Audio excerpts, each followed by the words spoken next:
All right. Welcome back, everybody. Last we left our party, we had all gathered together at the docks on Crystal Cove. Everyone arriving by various different means.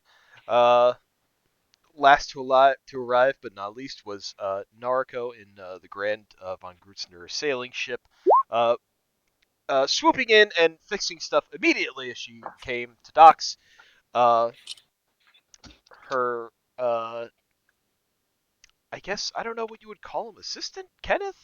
Not an assistant, but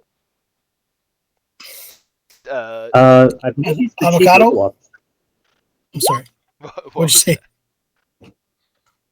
I think his official title is chief legal officer. Chief legal officer was traveling with Nariko to Crystal Cove and hired you all to help bring von Grutzner gear to the heart of the Sentinel, the center of Sentinel activity in Crystal Cove and in the region, where you were to set up, help set up the von Grutzner stall for the Expo coming up for the Feast of St. Balinor.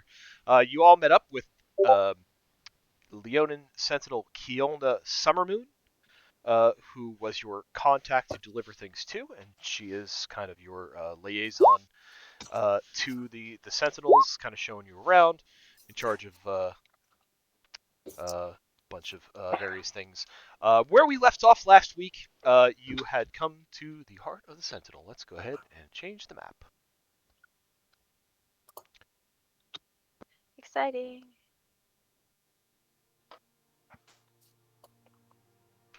So we left off at the heart of the Sentinel, where the von Grutzner display has been set up.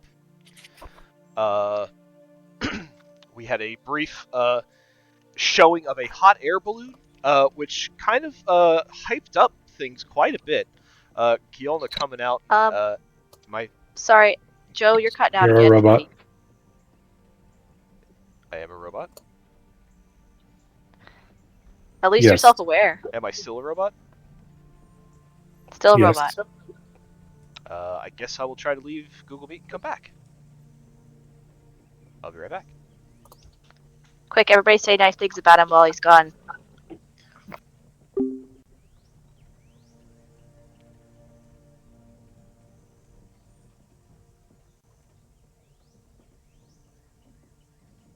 And Ooh, what you got planned? Oh wait, no, he's back.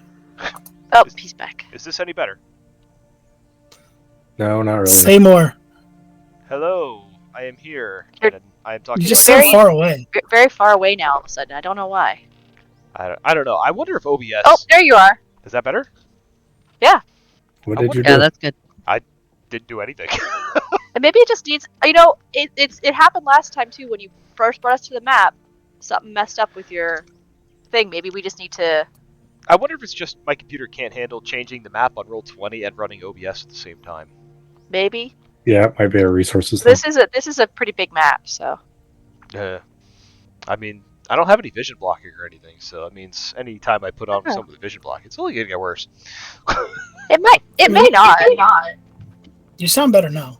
Well, Yeah. all right. Maybe Anyway, it just needs a minute. maybe. Anywho, so we saw a brief setup of a hot air balloon by Nariko, which led Yolna to come out and tell her that everyone's getting hyped up and they want Nariko to be the first to present at the Expo tomorrow. We left off at the end of the day as you had completed setting things up, and we run into a little bit of downtime in the city, so you do have some time over the course of the evening. You have an overnight stay ahead of you to explore around, do whatever else it is you decide to do. So if you like, that is something we can play out, or we can just yada yada till the next day, whatever you guys would like to do at this point.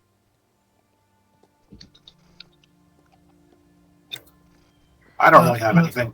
Yeah, I don't really have anything here. I was gonna say Bahara's probably pretty exhausted. She'd probably go to bed. To the library. I was told there would be tea. I would like to have some tea. So. Oh, is that's if we're happening gonna- tonight? Mhm. Yeah. Oh, right. So yeah. I would go for tea too. Sorry. So Jade is at least going to go and find a place for tea with a buddy tea time. That's what we do now. So if Kiolna can tell her where to go, that would be great. Kielna looks at you, Jade, and she says, "Well, what kind of vibe are you looking for? Are you looking for something lively, something a little bit more intimate, something in between?" I don't think we've reached an intimate state yet in our friendship. So in between. She nods and she says, "Well," and you see she kind of bobs her head a little bit. She says, "Looking for something a little bit in between. Something that is lively but not too lively. Somewhere where you can have a private conversation but not so private that it feels like you have your own room." Yeah, that sounds great. Is there any place like that? Well, don't go telling the other Sentinels I told you this, but it's not that bad. But so there's a place in Lower Highwind called the Siren Song. It is owned by a good friend of the Captain Commander Emeritus. He keeps a pretty nice place. I would suggest you go there. They have some pretty good teas. They have some other good drinks, and they serve some food there as well. And a bunch of other accommodations, shall we say. Oh, yeah, that's great. Where do we find that place? So all you have to do is go around and up the hill, kind of behind where the church is here. That's the Lower Highwind district. Just go down the main strip, and you'll see it. Oh, right. Okay. Well, do you need anything else before we leave for the day? No, we're all pretty well set up here. Like I said, I'm going to make sure that everything that is left behind stays where it is. Nothing leaves, and this place will stay nice and secure. So we have this under control. Great. Okay. Well, we'll see you tomorrow then. We'll see you tomorrow. Wonderful. Fantastic. Everybody's going for tea. Whoever wants to come for tea. We'll walk back to the group, talking to myself. Hello, everyone. Hello. If you're still up for tea, Kiolna said that there's a lovely place up around the hill called Siren Song. We can go get tea and something to eat, and sit and talk for a bit. Before we find a place to sleep for the night. If anyone, you don't have to come if you don't. It's an open invitation, but you don't have to. It's not going to hurt my feelings if you say no or you don't want to go, or it's just I'm going to go get tea. If everyone else would like tea, Gregory for tea, great. I'll join. I would love to join. Oh, good. All right, 2 for tea, 3 including me. I will meet you there. I believe that up there, and she's going to look at Kiolna and say, is in Lower Highwind also where the herbalist is? The herbalist you'll find in Craftsman's Corner. Ah, okay. How do I find that? When you head up the way towards Lower Highwind, instead of making the turnoff to go into the Lower Highwind district, you're going to go all the way back down by the docks and take the road to kind of like the northeast there, and that'll bring you right into Craftsman's Corner. And, you can't miss it. There's a bunch of there are blacksmiths there, there are seamstresses there. Although at this time of night they'll probably be starting to close shop. Can I assume that by the time Yugi gets there, the herbalist will be closed as well? Likely. Okay. If that is the case, I will go tomorrow, and I will join for tea now. And Yuki is going to smile this big smile at Jade. Oh, fantastic. Then, yes. Great. That's more of us for tea. All together. In a bigger group. But that's great. Bren, did you want to come for tea? I will come for tea and then go with Yuki tomorrow. Wonderful. Splendid. Noriko? I believe I already agreed to accompany you for tea this evening, so. Oh, that's true. Just in case you changed your mind, I just don't, you did. No, yes, tea. Let us to tea. That's over that way somewhere. Siren song. I vaguely remember hearing that before, and I don't remember where. Or read about it, maybe. I have heard stories of a siren song. I don't know if that is an indicator of what it means to attend this establishment. I've heard about siren songs, but they're never in conjunction with tea. So it's Right. maybe it's just a fancy, that sounds nice and interesting, so I'm Yes. gonna go. Which I guess Tis- kind of technically works as a siren song, though, because you're interested, and it intrigues you right away, and you go in. Entices you, yes. Entices you, yeah, right. Okay, so again, it still works. So it still works. Sure. It is clever. It is clever marketing. Yeah, that's it. Clever marketing. I mean, you gotta have some form of clever marketing if you're gonna get. I mean, this place seems really big, and there's got to be a lot of tea places. So.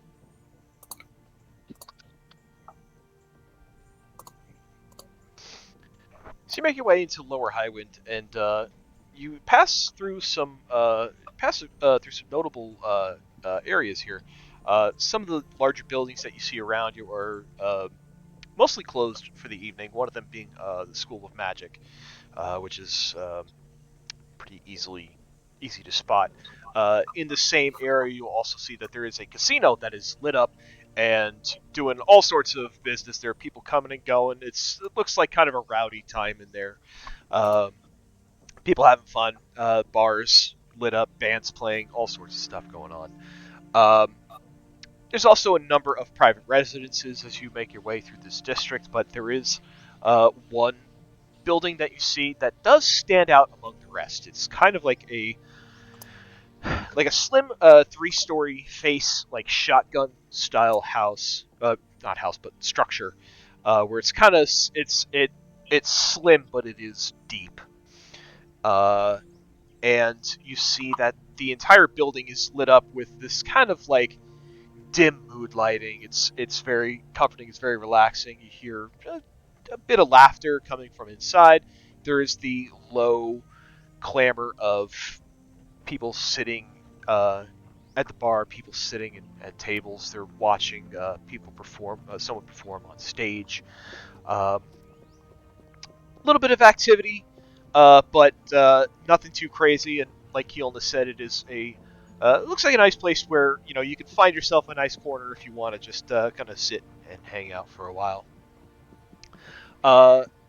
Draped in silks and satins and all sorts of purplish hues, drapes covering most of the windows so that you can kind of see the shadows passing behind them. It's just that little bit of opaqueness to them. But you walk up and you see in fancy script lettering above the front door, Siren Song.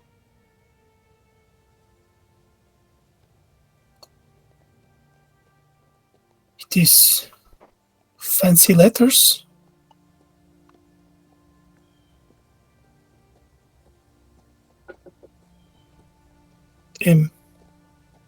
Should we go inside? This looks like the place. Let us go. Right. Head on inside. Heading on inside to a totally new map that I totally didn't recycle. Absolutely. Never. Places. I mean, it's a nice map. Why would you why would you not use it again? Exactly. I mean, it's So, a really nice map.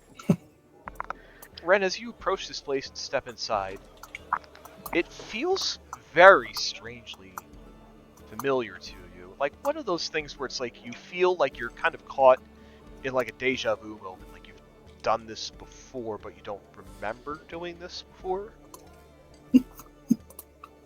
Absolutely, it does. He's looking around trying to understand why this feels so familiar.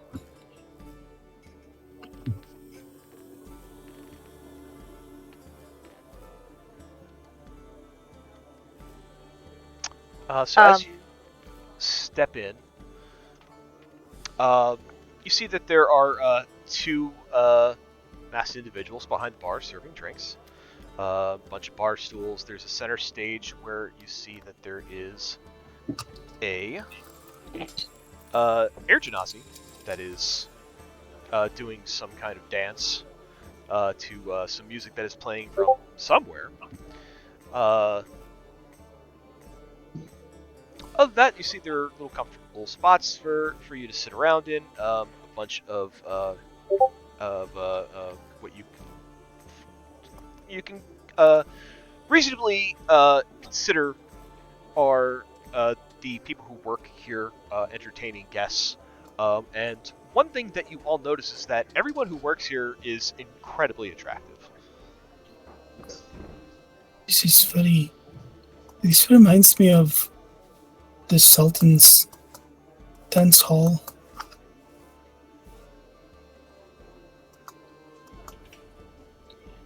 In a good way, in like a it wasn't a terrible thing.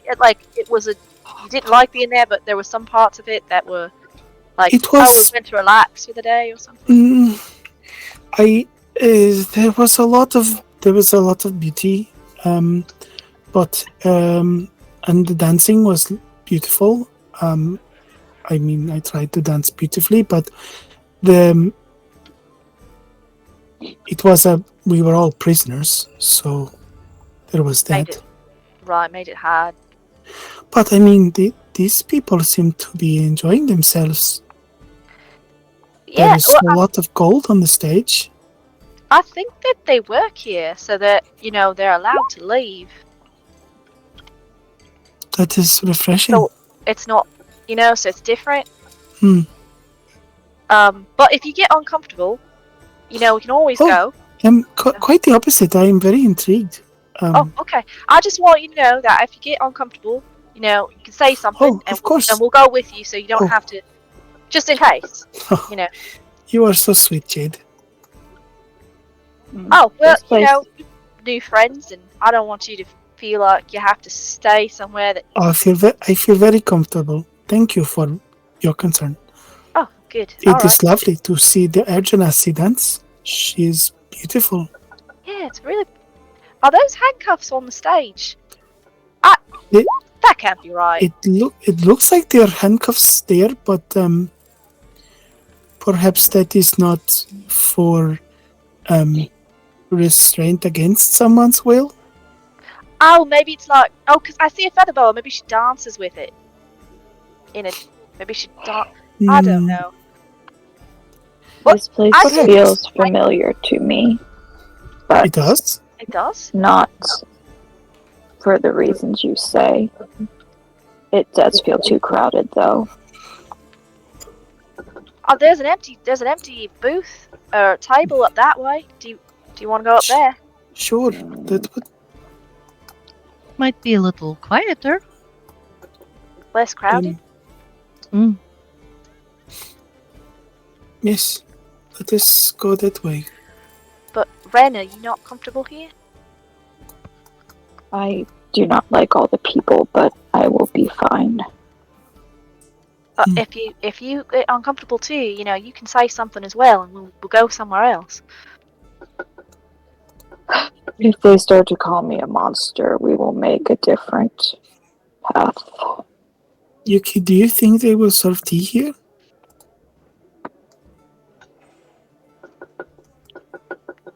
I believe they I don't know if they serve tea here. We're going to find out. Yes. Okay. Well, let's find this booth. Oh, there. Jet has gone. I will catch up.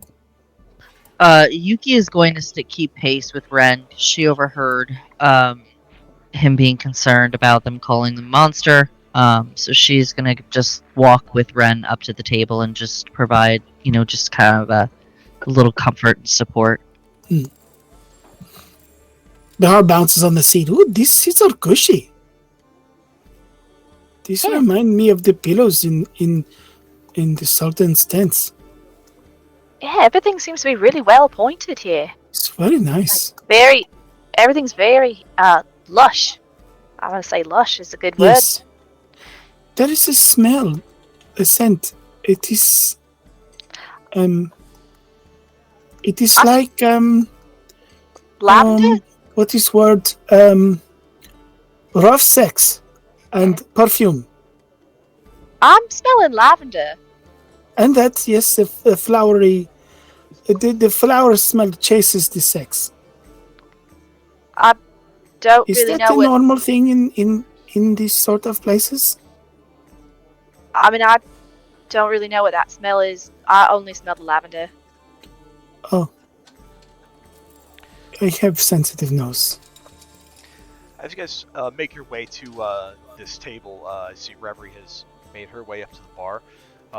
As you do, you see this woman who's wearing kind of like a masquerade mask across her eyes. She's pale skin, dark hair, kind of a bluish, blackish color palette going on here, kind of like as you see in the token. She kind of heads up to the bar next to you, Reverie, and she says, "Welcome. What can we do for you?" Hi. Why are you wearing a mask? It's part of my aesthetic, darling. Are you hiding? Only as much as anyone else who works here is hiding. I don't understand. You work here, though? I do, yes. I work at bars. There's something I can get you to drink. Yes. I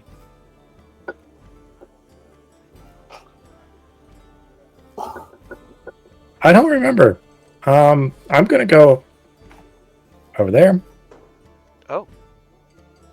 You should take the mask off. You're probably really pretty. She kind of grins and she says, "You're not so bad yourself, Abs."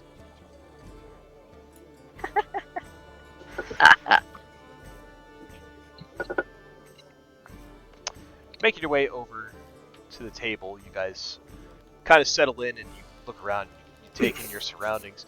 You guys kind of notice up in this direction up here, there is a half-orc woman. She kind of smooches this halfling that she's sitting next to, and she gets up and she starts wandering over. And she says, "Good evening, my name is Nalia. Welcome to the Siren Song. May I serve you?" Oh, yes, please. We were told we could come here for tea. That you had tea. Tea we have, yes. Tea for all You- of you? Yuki's eyes light up, and she says, "Can you tell me in detail what kind of tea you have?" We do have, right now on special, we have a tea that is grown in the frozen land of the north. As you may be well aware of, there is kind of a snow-capped mountains to the north of us, to the north of Crystal Cove. Up on top of those mountains, there is a delicate tea flower that blooms about for only one season a year. We have some people go up there and retrieve it, and we make it into our own tea blends. You can have it as a hot tea, or we even make a kombucha with it. Has a bit of a fruity floral note to it, almost like strawberry that has been left out It's kind of like frozen strawberry, actually. Yuki's eyes do that cat thing where they get super dilated and big when they get excited. The tip of her tail starts twitching, and she says, "I will have one, please." Mountaintop tea. What is kombucha? It is fermenting tea. I would like just a not fermented tea. What was the kind you said? Mountain. What? Mountaintop tea is what we call it. Yuki, does this sound like a good tea? Oh yes. Then I will have another one of those, please. Lovely. Yeah, I'll have the mountain strawberry tea as well. Very well. Did you see that you make a kombucha out of it? We do, yes. Curious. And how long does it age? Do you make it here? We do. We age it for about a month, and we let it sit in an aged cask with some orange peel. Ooh, orange peel. I'll take that, thank you. I will have what the professor has. Can I have one of each, please? Of course. Yuki looks at Reverie and looks back at the server. She says, "Can I have one of each too? That's a brilliant idea." Of course. Her tail is still like twitching, like that the tip like cats do when they're super excited. She looks to Nariko and she says, "And for you, my dear, anything?" Nariko kind of startles a bit and brings her attention back. She had been very distracted throughout the whole discussion. And she's the mountain tea. I'll start with that. Thank you. I won't be long, I promise. And she kind of walks by the table, and as she does, you see she kind of grazes her fingertips lightly over Nariko's shoulder as she makes her way off to the bar. There is a very obvious shiver up Nariko's spine as she does that, with a little bit of blushing, and she seems sort of frozen in place for a few moments there. Wow, everyone at this place seems really affectionate, Friendly. friendly, Very friendly. friendly.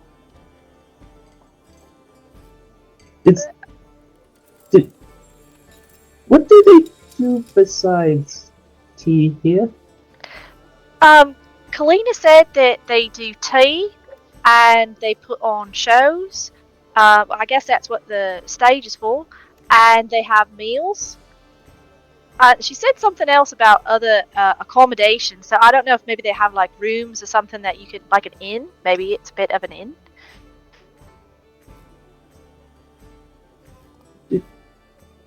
I'm sorry, I don't go out to tea houses or whatever this is very often. Is it usual for the waitress to kiss the patrons? It seems very familiar. Oh, did she kiss somebody? Maybe. Nariko kind of nods over towards the halfling up north. Yes, she was serving that fellow and then gave him a kiss before coming over here to take our order. Maybe he's her friend, boyfriend. Maybe he is friend and visiting her here while she is working.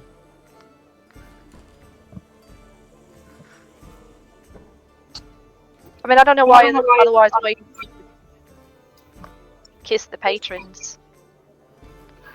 I do believe she's probably gauging interest in the solicitation of the other accommodations they spoke of.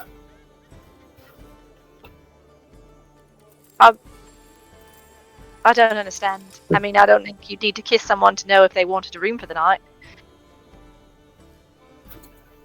Professor just kind of blinks at all of them, genuinely curious whether or not any of them actually understand what a brothel is. You do know what those other accommodations are, right? No, I mean I assumed it was just the rooms for the evening. It seems like a fancy place, so I didn't think to have many. Yuki He just blinks. notices, he kind of takes note of Jade's ears, and he's like, Jade, just out of curiosity, you don't happen to have a binder, do you? Binder? Yeah. He kind of nods to himself, and he's like, have you read through chapter 13 yet? No, I mean, how did you know I have a binder? My grandmama just gave it to me before she left. I really haven't had a lot of time to read it. I'm on chapter 9. What's it about? Oh, my grandmama, she gave it to me. She made it for me. Just a easier way to get to know people. You know, how to navigate strange new places. Can I borrow that? Oh, sure, yeah. But happy to share.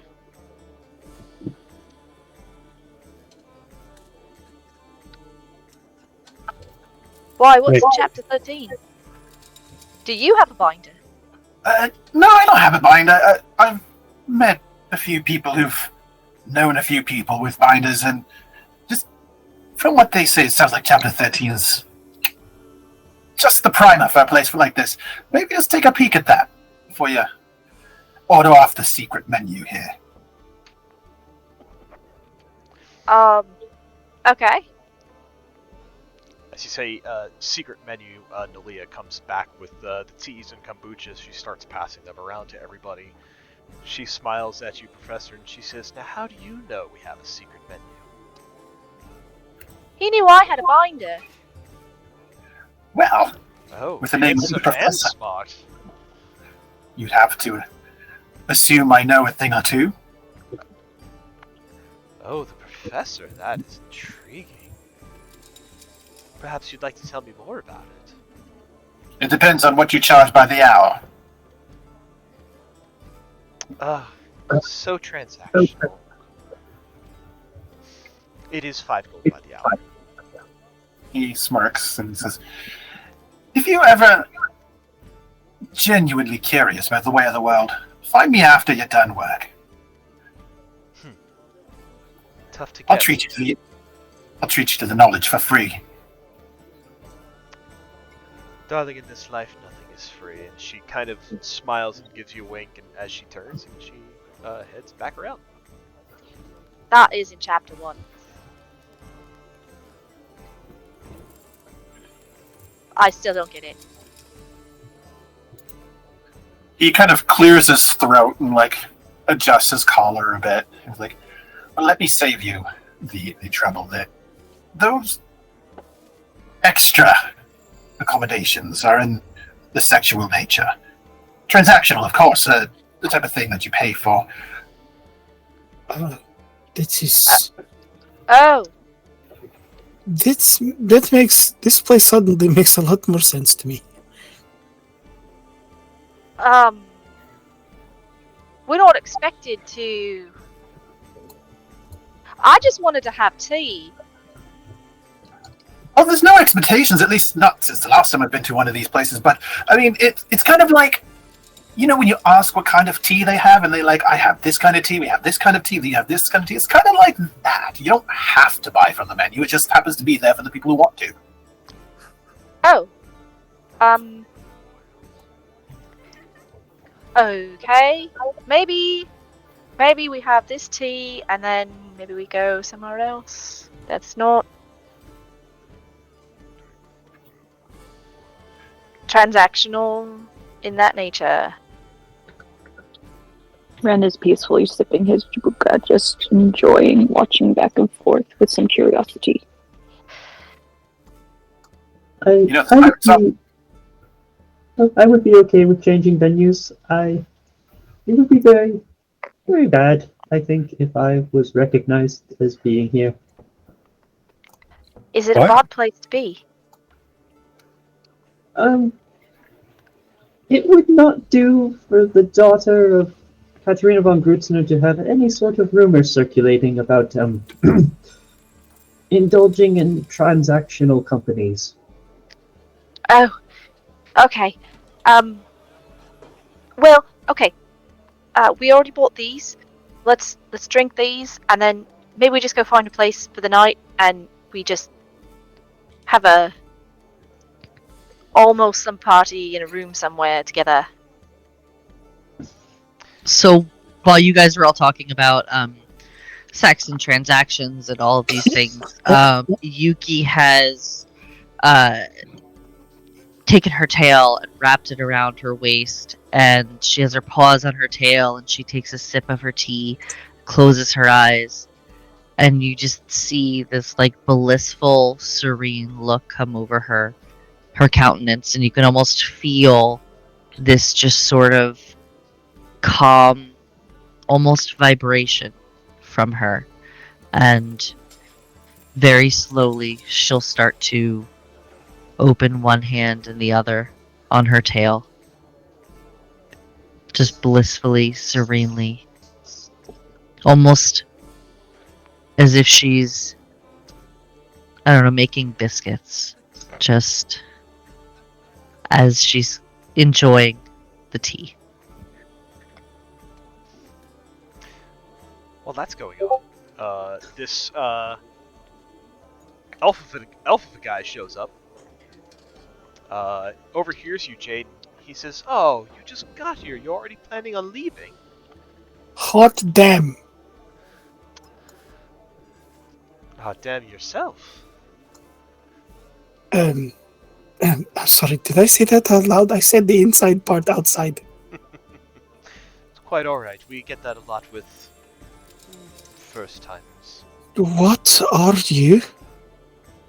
My name is Elduin. I am an elf. Why do you glow like that? He kind of puts a finger up to his lips and he goes, "Shh. Trade secrets."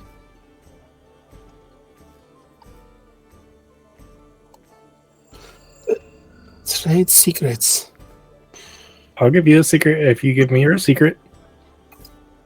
Like she's Bahar is absentmindedly like touching her own like sort of cracks full of magma, and just like, I would like to find out what those secrets are. Elduin chuckles. He looks at Reverie. He says, "I'm afraid there are some secrets that are priceless. But I can be bought." Can I attempt to persuade you to sell? I'm sorry. I what is happening to me? I'm going to drink my tea. She like How close grabs is the this? teacup and just like starts gulping hot tea and then spits it out when she realizes how hot it is. How close is this guy to Jade? He is like right between you and Red. Jade gets her staff, which she had placed like on the table between herself and Ren, as somewhere to just to store it, and like picks it up and like holds it close and scrooches herself back like into Bahar, and she just says, "Yeah, we are gonna leave after tea. Very much leaving after tea. You can go We that way while we leave, have our tea." we are going to leave. Are Well, we going somewhere me and after tea? Nariko are gonna leave. Very sorry. Didn't mean to bother you. Just, it would be a shame for you to leave so soon. Galadriel is slated to play tonight. He's one of the best. Who? Galadriel, he Who's- owns this place. Oh, That's very nice for him, I suppose.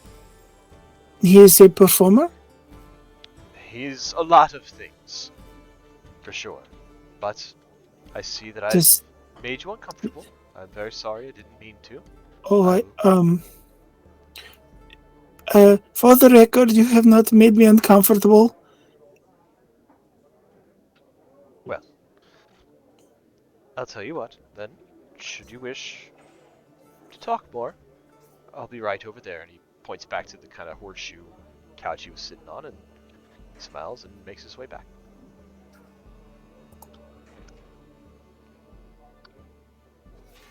Okay, I think I'm done with my tea.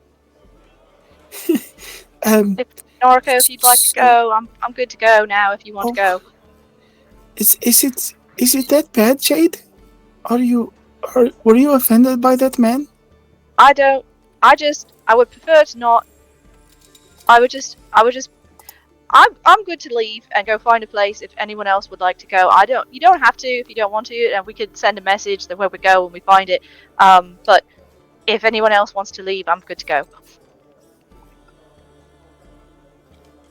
I have finished my tea, and again, I don't think this is a bad place. It's just not a place I should be.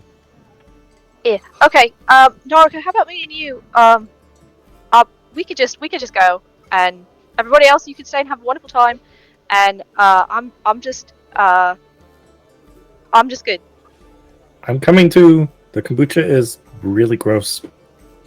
It's fermented things. That means it's rotted. Yeah, I knew that. Ben disagrees, and he drinks his kombucha really, really fast. Probably too fast, but then trots after them. I want to stay for the show. No one wants to stay for the show. The professor doesn't get up, but he looks to Bahar and he's like, Do you think they know that Galadriel's one of the Thorns of the Black Rose? Getting to see them up close and personal performing their craft would be an incredible delight. I am very interested in this performer. That man was unclear. Is he a musician? Well, if they're gonna be performing on stage, I would assume, unless they're playing Well, something. the other lady was dancing. He thinks to himself, like, you know what? On second thought, I can see a Thorn dance another day. And he kind of gets up and slowly. Oh, You should tell us what it looks like. Not what it looks like, but you should tell us what it was like. You know what? See ya. Bye. He just kind of shuffles out, kind of flustered. wow! This place really flustered everybody. Where did that hunk of man go? Where did he go? He's up here. I'm sorry, you said up here, but I don't see where up here is. Oh, I'm on the right layer. Up there. Oh, there he is. Oh, and he's next to the Genasi. Oh my. She sort of very nervously approaches this group of people. What are they doing? They're kind of sitting around. They're just kind of chatting. There's a lot of leaning into each other. There's some like arm touching, but nothing explicit. I'll say that much. Like I'm gonna stand there nervously until someone notices me, and if no one notices me, I'll just go wait for Galadriel to come out.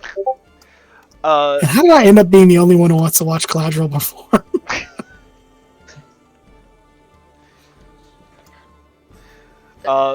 So as you're standing there, you see the Air Genasi Taya. She looks over and she smiles. She waves you over and she says, "Please join us." And the rest of them. Yes. Hello. Hello, welcome. I saw your friends left in a hurry. Oh, we came here for tea. We were told that this place was a place to find tea. And I think that they were expecting just a tea house with an enticing name, but this is clearly a house of pleasure that serves tea as well.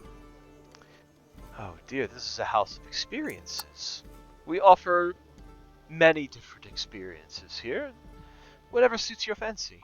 That is nice. Yes, I was just simply saying that is why they left. I think their expectations did not meet their experience here. I don't think they were unhappy, just uncomfortable. And Lady Nariko is with them, and she was concerned for her reputation. Oh, we understand that quite well. This place isn't for everybody, and while you're here, really, nobody knows your name. Doesn't matter who you are once you leave. We make it a point that no one remembers. I think she's less concerned with the discretion of the employees than she is with perhaps the discretion of some of the customers. Oh, I wouldn't worry about that. There's a bit of an unspoken agreement with everyone who passes through those doors. I find this place very interesting. I danced for the Sultan in the city of Brass, and our pillow dancing was for his eyes only. And she turns to the Air Genasi and she says, "Your dancing was beautiful, and I am so impressed." Well, thank you. Perhaps we'll get you on stage one day. Oh, she like her inner fire like heats, and she's like, "Oh, I have never danced for more than an audience of one. I would be so anxious to do so." Well, if you're ever looking for the chance, you would make quite the unique addition here. Thank you. You are Air Genasi, yes? I am. Have you lived here in the material plane your whole life? I have, yes. I wonder what the Citadel of Ice and Steel is like. I could only tell you what I've read. I'm sure it's very different from the City of Brass.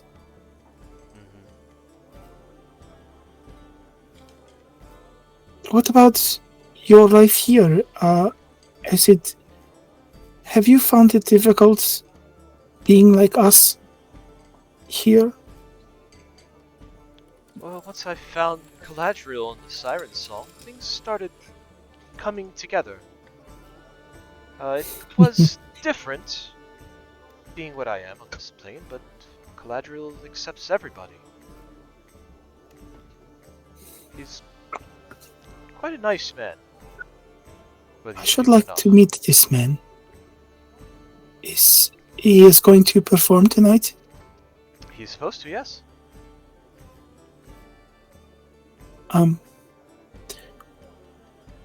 Is soon? Yeah, within the next hour or so, I think. How exciting. Yes. And he was a thorn of the Black Rose? It would have you believe that he is, but he wasn't with them the whole time. Oh. But he did spend time with them? He did, yes. There are many stories among the sailors of their exploits. My father told of them often. They were quite famous. They've saved a lot of people.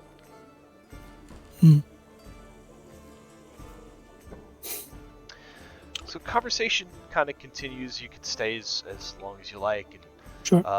they're happy to entertain you for as long as you wish to stay. With the rest of you that is headed out, where are you headed to? What are you guys looking to get up to? So, Jade kind of left and just power walked her way out. She's not running, but she is walking very quickly, and she's not really paying attention to where she's going. She probably headed back towards. Let me roll it real quick. Yeah, she's headed back towards like where the sentinels were, because that's where she felt safer before. She's still holding her staff very close and very tight as she's walking, and Ren and the professor are having their discussion and reveries, talking about the tea and the kombucha. And very suddenly, Jay just bursts out with, "I'm sorry if I made everybody else leave. You didn't have to leave if you didn't want to go. I'm sorry. I got really uncomfortable, and I didn't mean to ruin everyone's night if you were having a good time." Oh, no, it's no trouble. Like I said, once I realized exactly what sort of establishment it was, I thought it would be best if I were to take my leave anyway. So it's nothing you did, Jay. Okay, I'm sorry. I didn't know what that place was, or I wouldn't have. Kalina just said it was a place for tea, and Yuki walks up next to Jade, and she says, "It is okay, little one. It was not a great place to be. it seemed we like all a really nice place. If that is what you are looking for, then sure, it is a nice place. But it, she's gonna look at you, kind of give a smile, and say, is not what we are looking for." She's gonna take her big fluffy tail and kind of like wrap it around your hand in like a show of support. She perks up a little bit and just gently pets your tail. Well, new city, new place. When you're exploring, you're always bound to take a wrong turn one way or another. that I know. I got lost on the way meeting Reverie, which I guess was a good thing. You know, if I hadn't gotten lost, we never would have met each other. This is very true. Well, speaking of, I have no idea where we're going. Me neither. I didn't even have any of the tea. Did we pay? Keep walking. Bahar paid. Bahar is going to get stuck She with didn't have a the choice. Well, bill. if it turns out that Bahar ended up having to pay for everything, I'll just pay her back. Joe. Yes. For this trip out to Crystal Cove, did the Von Grutzner like set up a reservation at any sort of particular accommodation, specific tavern, inn, or the like?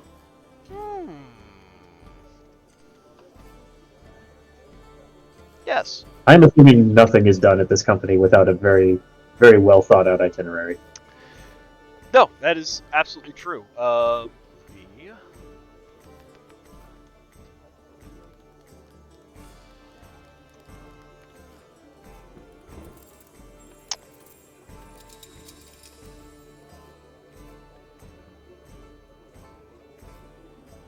me one moment.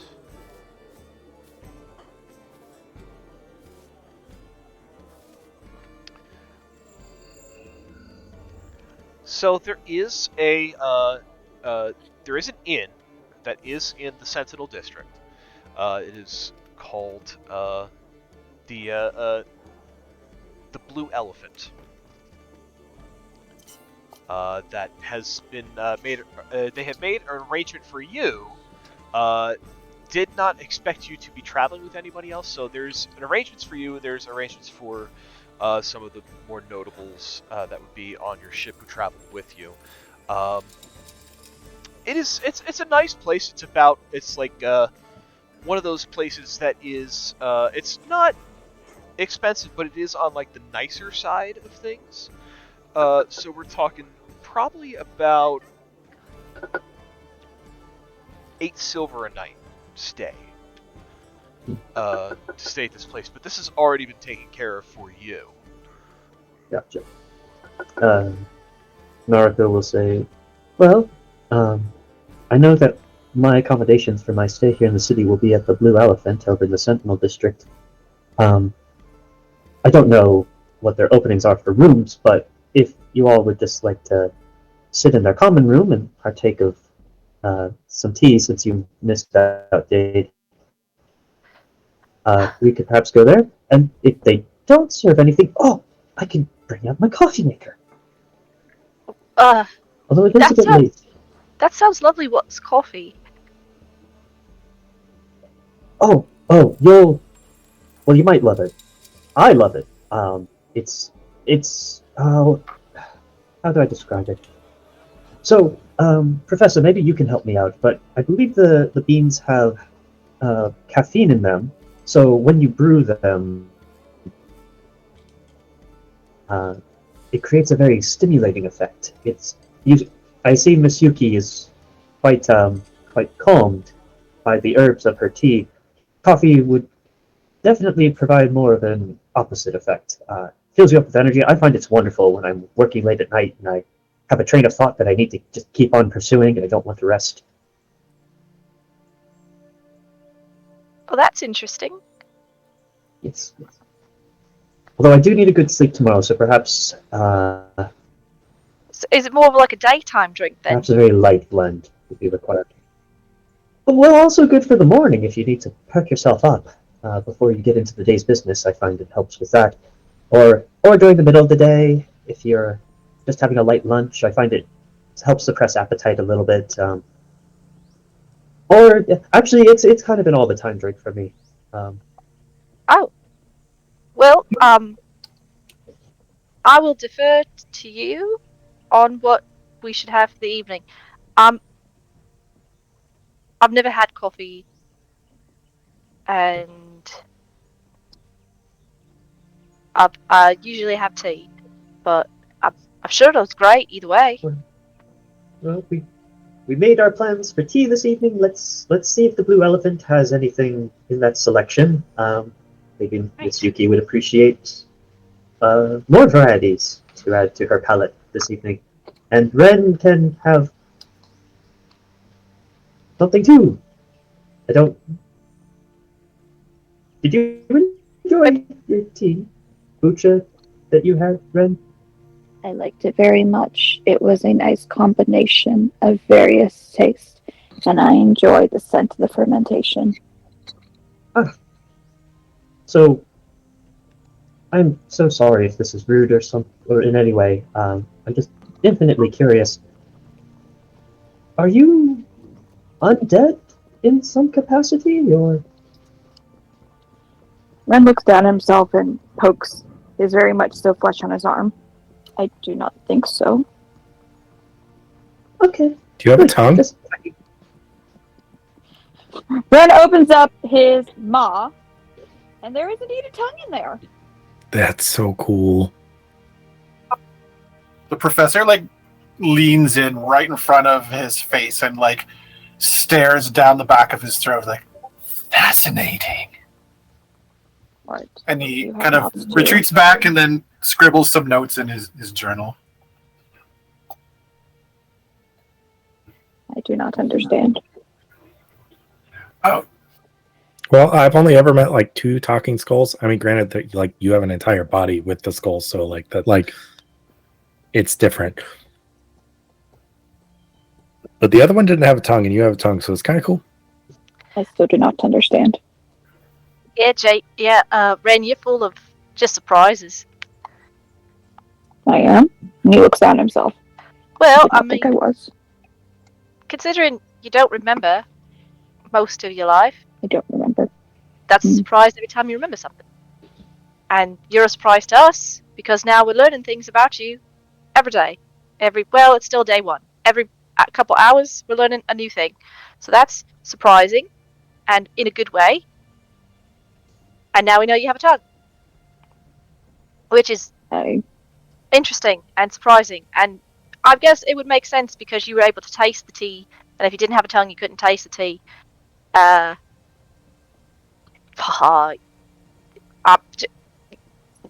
Where's this blue elephant? blink, blink.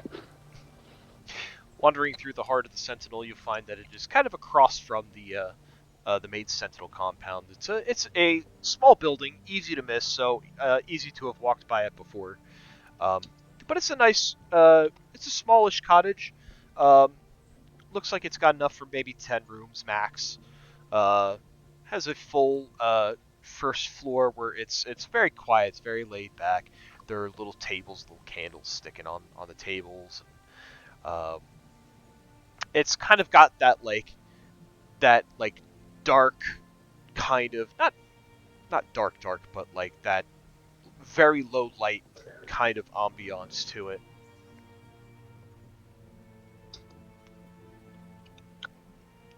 Wood grain everywhere. Oh, this place seems lovely.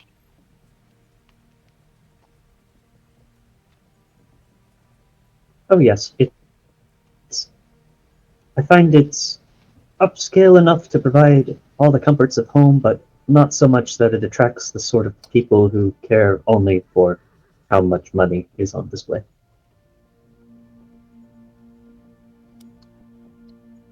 That's good.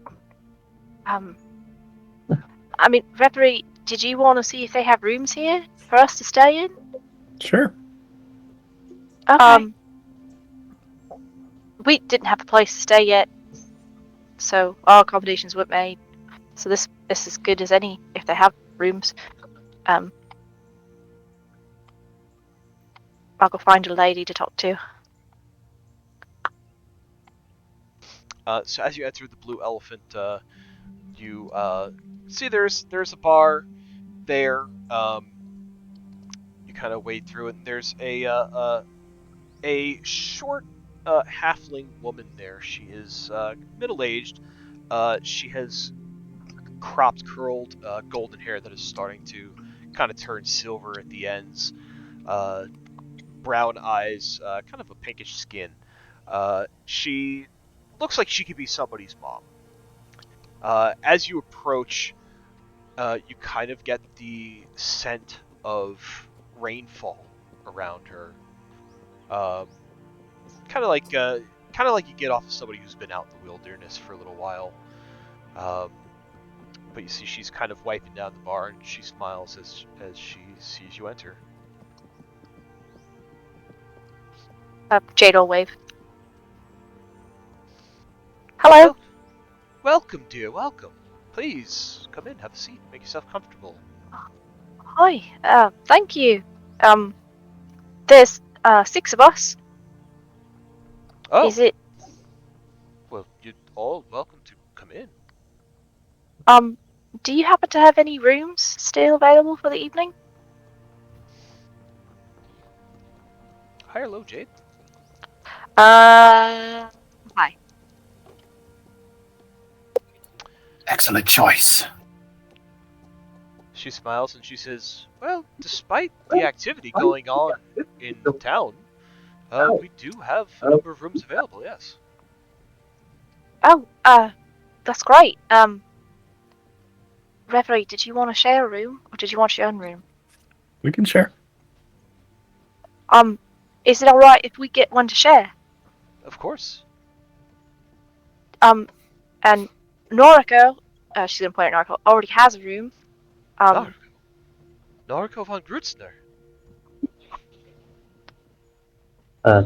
Nariko kind of straightens herself up and pulls out the skirt to give a curtsy and says, "Yes, indeed, ma'am. Thank you for your hospitality." Oh, thank you for your patronage. Your suite is ready for you whenever you're ready for it. Wonderful. I was just going to take tea with some of these new travelers I've met, and then I will do so. Thank you. Of course, of course.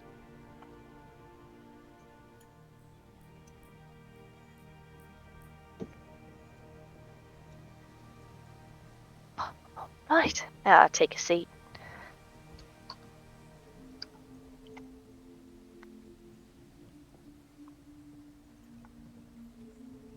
As you guys are making your way into this tavern and kind of getting yourself settled, I would like to know, back from Bahar, how long do you plan on staying at the Siren Song this evening?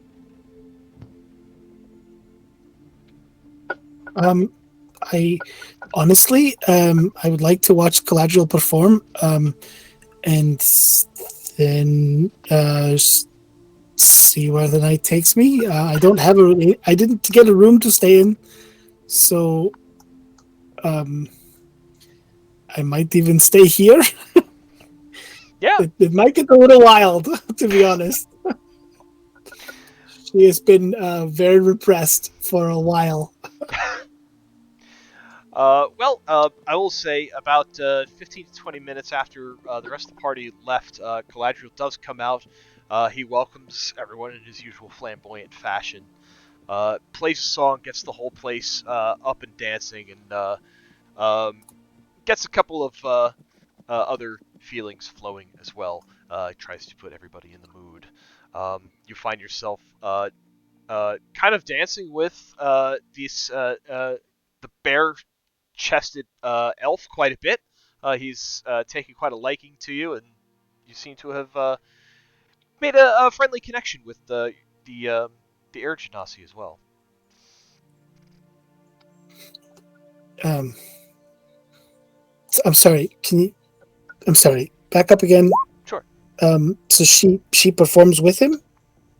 So Galadriel's performing on the stage, gets everybody else Yes. kind of like dancing, like moving around like you would at like a concert, Yes. And Galadriel's putting on a little bit of mood music for everybody, and you find yourself kind of dancing closely to Elduin, the elf that you were talking to, and Taya, Okay. and Taya, you kind of you share some drinks with Taya, the air genasi. You kind of Yes. form a little bit of a friendship, even if it is just for the evening. She would probably spend more money than she has. Spending a little more time with both of these people. And she would dance and sort of get drunk and lose herself. Like she would lose her inhibitions a little. Okay. So if that's something that you would like, they will offer you a room. The rooms here are very nice, catered very much to you. You could spend a gold to stay here for the night, and an extra gold if you'd like to take either Taya or Elduin as company for the evening. Can she spend 3 gold? She absolutely can. She just wants to, honestly, she wants to dance. Like, she wants to dance for, like, herself instead of anyone else. And that is exciting to her. Much dancing is had. Can I, just because I want to, make a performance check? Absolutely.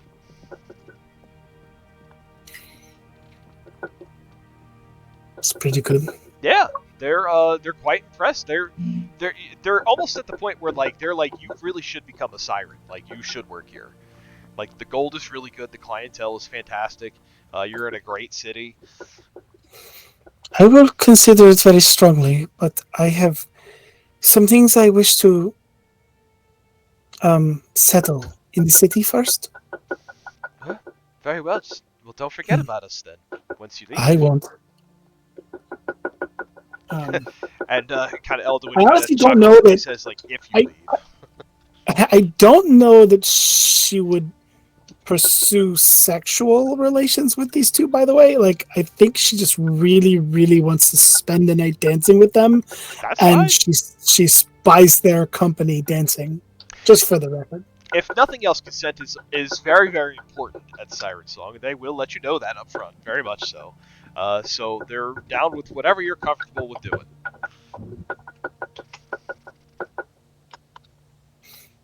Works for me.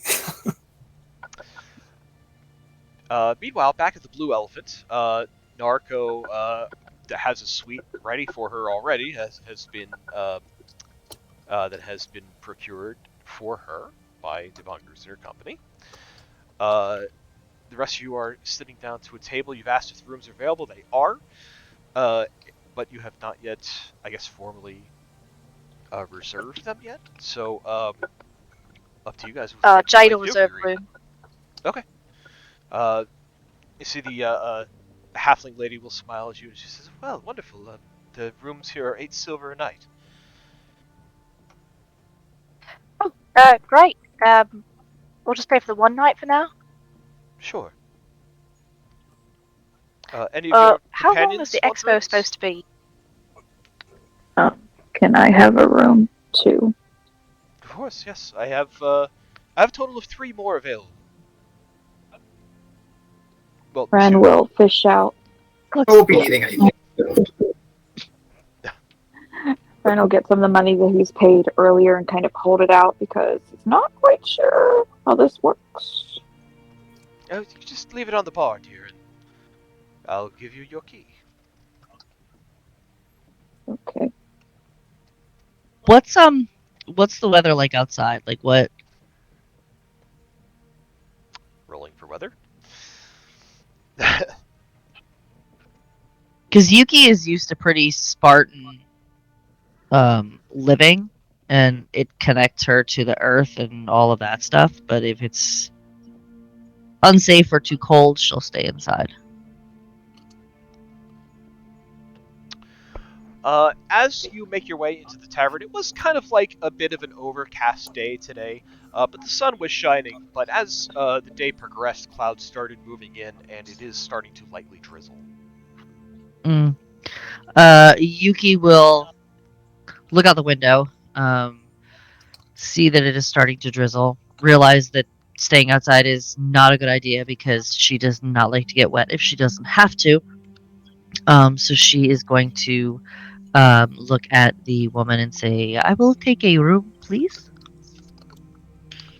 Very well. It'll be 8 silver. She will put it on the bar. Gives you key. Halfling says, so, that's 3 of you, plus Lady Nariko. I have 1 room remaining if anybody else needs it. The professor just shakes his head. Very well. Well, I'm here in case you need any drink or food. I'm happy to serve you. And your rooms will be ready for you, well, they're ready for you now. Whenever you're ready to use them. Thank you so much. Would we be able to order some tea, or actually, it is getting kind of late. Do you still have any food Yes. for like dinner? Yes. What would you like? I can make you anything you like. Is that all right with everyone else? Of Yeah. course. I could use sustenance. Whatever We- you have We did cut prepared for the our day. tea time a little short at the last. Stay as long as you like. I'm Do you here have any all night. strawberry tea? I have a rooibos tea that is not Ah. quite strawberry, but made with different kinds of berries. Can I have that, please? Of course. And then just whatever you had on the menu for the day. We do have some very nice roasted lamb stew. Oh, Perfect that sounds lovely. Yeah, it's perfect for chilly night like this.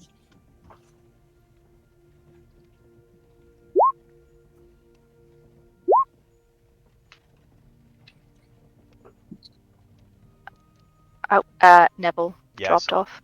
I saw. Okay.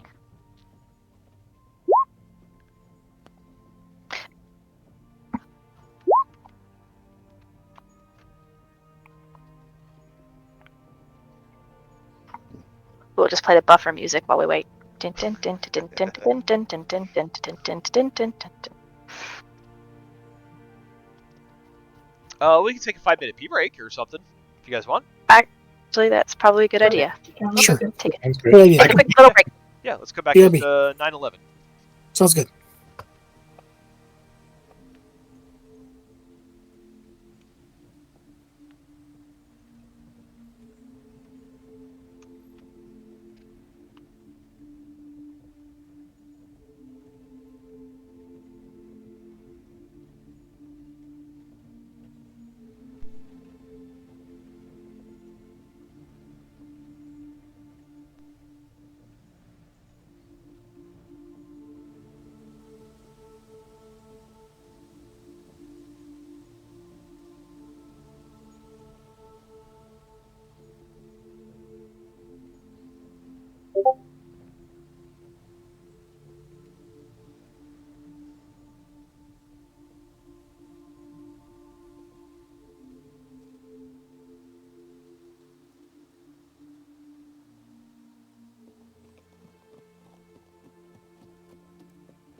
For those of you listening to the recording, we are going to have an extended break while Neville restarts his computer.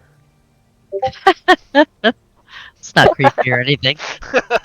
Joe has the voice. Joe has the voice for someone to like. I would listen to you talk about anything for hours. You know, like just one of those voices that you could just turn on and just listen to them list ingredients off of stuff. Do you ever hear that? Ever hear somebody talk about that joke, like listening to like Morgan Freeman just read the Yeah. Morgan Freeman just read like the phone book? Read the I phone would book, listen yeah. to Joe just read the phone book. Okay, Flour, so water, sugar. Joe, in 20 years, Yes. when she can't stand the sound of your voice, remind her she said this. I mean, to be fair, it's already been 21, so. I know. I mean, like, you know, I think you guys are forever, and it's beautiful and amazing, and you guys are so cute and so much a partnership that I look up to. Oh. It's mostly Joe. No. He puts up with a lot from me. No. Lies. It's both of you. It's both of you. Lies, You're both don't amazing to each other. You're both amazing to each other. So I did do radio for a short stint when I was in college. Yeah, you did. OCC radio, right? OCC radio and at TCNJ. Nice. TCNJ was legit. It had like a 40-mile range. Oh, dang. No, not 40. Sorry, it was like 20. I thought you were going to say 4. I was like, no, that's OCC for sure. No, so I tested it one time because I had the college radio station playing one time when I was driving back home, and it lasted like halfway through 195. Nice. I was able to hear it.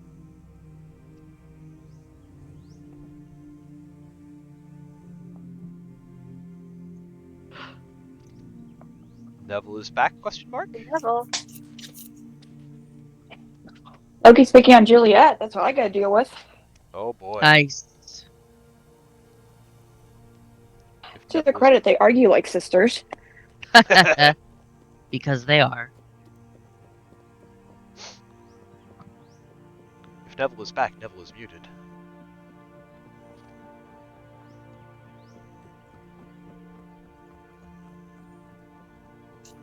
Neville might not actually be back. Like a murder mystery. Only without death. I'm back. It just took a full minute before enough of the screen loaded that I actually had the toolbar at the bottom to unmute myself. Oh no! Oh my gosh. No. That was better than the first time I tried to rejoin the call, so hopefully that stays stable. Oh boy. Yeah. Anyway, I'm back. So we're back. Welcome back. Yay. Continue with the Rooms have been procured. Some food and tea has been ordered. Excellent. Nariko is much more comfortable. She does not have to worry about being spotted and then never being able to marry because she's been soiled or something. We'll take down the patriarchy next session.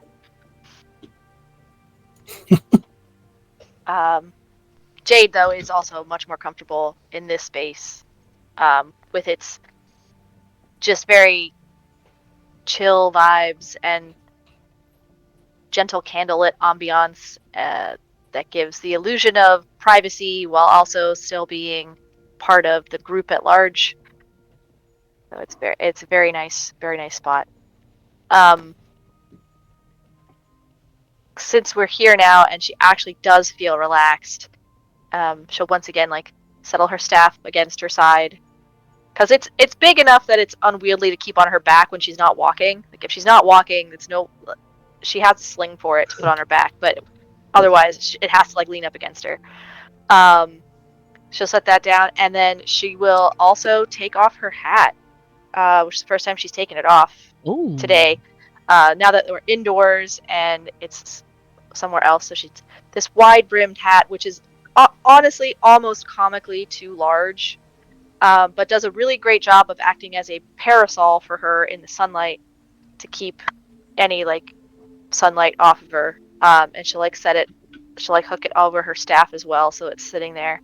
And as she does and she turns, anyone who's sitting close enough by can see the adornments that have been in her hair this whole time that were slightly hidden by her hat are more skulls. She has some that were hanging from her belt from earlier that were next to the pouch she had, that all just looked like little, very, very tiny, like bones. They were like little bones and things. And when she turns, there are actual small skulls just like adorned in her hair, set up in her braids. But they don't look like animal skulls.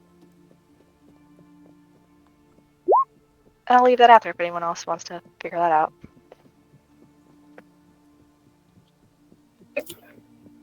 Can I do a check to see if I can figure out what kind of skulls they are? Yeah. Take It's called survival. Survival. Well, Ren has proficiency. Can he help? Sure. Do you want to do advantage? Cool. Oh, it's a 9 and a 6. skulls. I know a lot of things, but nothing about skulls. Yeah, hard to tell what kind of skulls these are. Okay. Nariko will sort of eye this up, and then she will sip her tea, and then she'll say, "Jade, you mentioned that you were traveling far from home. Where is home for you?" Oh, all over the place, really. My grandmama, brought me from, well, it doesn't really have a name outside of the name that they gave it. Everyone else calls it the Lost Valley.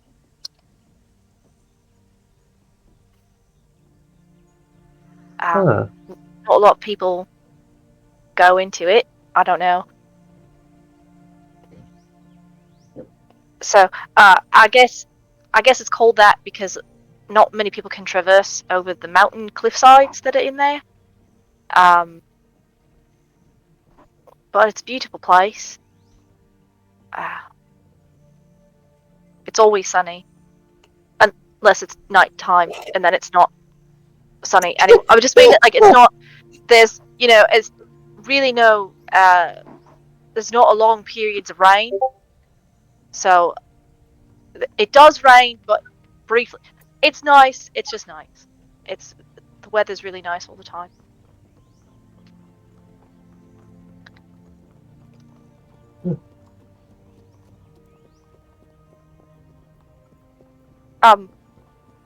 You're from. You're not from here either, right? You come from. Where did you say you came from again? oh, Point Pleasant. It's really not that far from here. Just, Joe can tell me how many days by boat it would be, but I can't imagine it's too many. Let's see. It's definitely not far.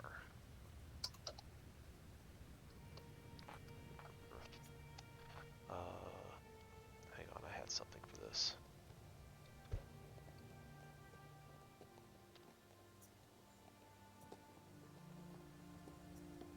Here we go.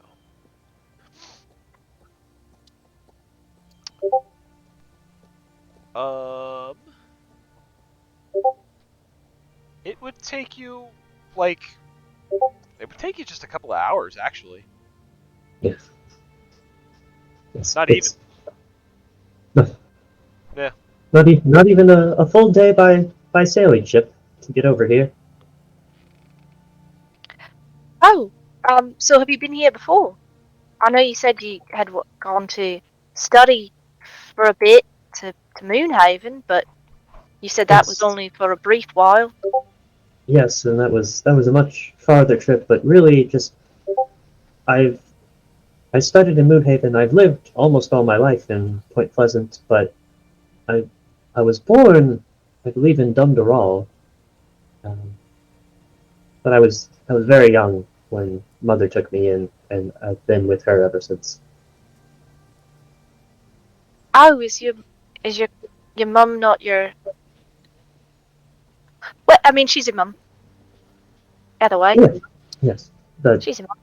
she she did take me in after I was orphaned. Oh well, that's.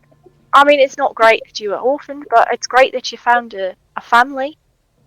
Yes, he's a very wonderful woman, and she's given me so much. Oh, don't have to be born into a family to love them. Sounds like she thinks the world of you. She does, and I try every day to live up to that. I don't think you have to try so hard.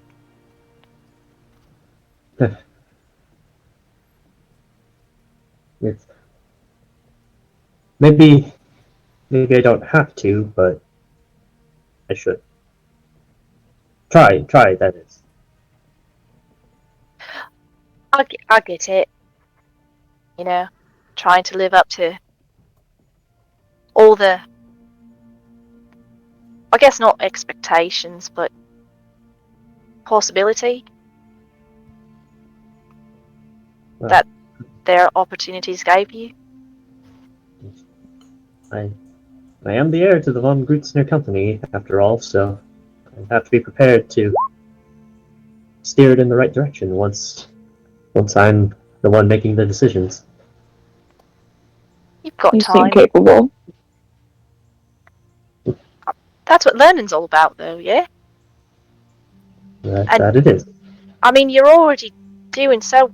I mean, look, all the inventions you have. That's already. I mean, I can't imagine a company being in any better hands. And then, if you ever struggle with anything, I mean, that's what you hire people to do, right? Just help you with the bits that you don't fully have the capabilities of doing all on your own. Like someone that you trust that can help you with I don't know, like if you have to go send someone off to do an expo like you're doing now, then you send someone that you can trust to go do that while you handle something else that's also important. Like the bossy man from earlier. Yeah, Oh, who you was mean? that? That's Kenneth. Mr. McNeil. He's the chief legal officer for the Grutzner Trading Company.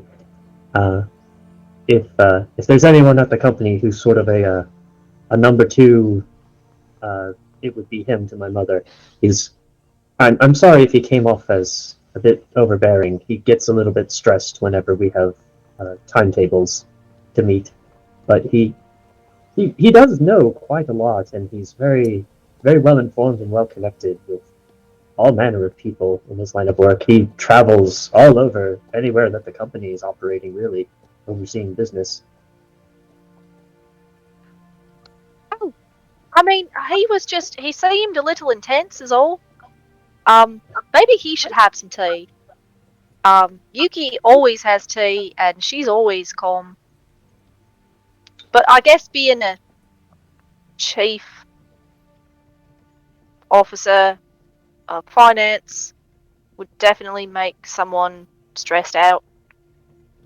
Or I guess just really passionate about what they're doing if they're a chief of it. Chief is pretty big. That's your leader. You're in charge. Money's difficult. Mr. McNeil's always struck me as something of a perfectionist, which definitely brings him into good graces with my mother. But I can't really say whether or not he's personally happy. He's always been very professional, first and foremost. That's good for him, I suppose. But yeah, he just really seemed intense is all. He didn't come off as mean or anything. Just intense. He is focused. Focus, that's a good word for it too. So, we're all here for a bit. We decided to sign on to help with the expo, but what's everyone's plans after? I mean, Reverie and I are going to be, I think after this, making our way potentially down to Moonhaven. If we can't get any answers from the library here, talking to the head mistress, head mage, head archmage that's visiting. Headmistress is the proper title. She turns to the professor. Has she reached the rank of archmage? They're notorious about not having any sort of proper criteria for what an archmage even is, but Do I know this, Joe? Well, as Nariko asks the question, you see the little innkeeper comes around with the tea and lamb stew for everybody. She starts passing it out, and she says, "Oh, you're talking of Headmistress Nessa Elbereth. No, as far as I know, she doesn't go around calling herself an archmage, but she is quite knowledgeable in the craft."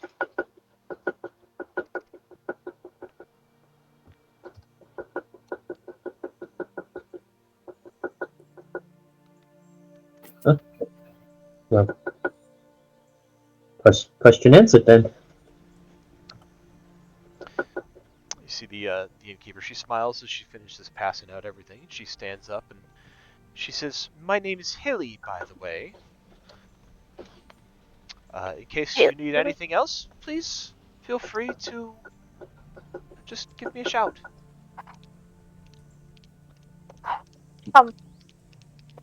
Okay. Thank you. She smiles and goes back behind the bar.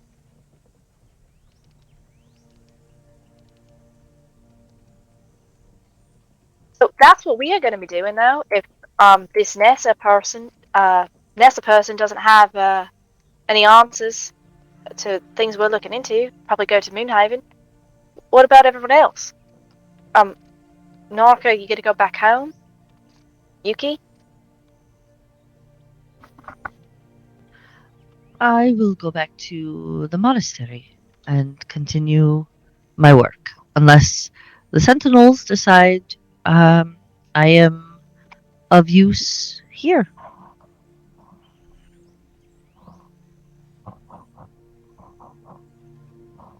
Oh, of use how? Like more with your tea? You see, where I come from, in the monastery, we seek balance in all things, and through my studies and my learnings, I have been able to create these teas that are what people need at the time they need them. I don't fully understand myself how it works. I just do. I was sent here. I was invited here by the Sentinels. So many people had tried my teas, and I was sent to meet with the Sentinels to see if I could be of use. I'm not really sure what they could want, but I am happy to share anything that might help people find balance and peace.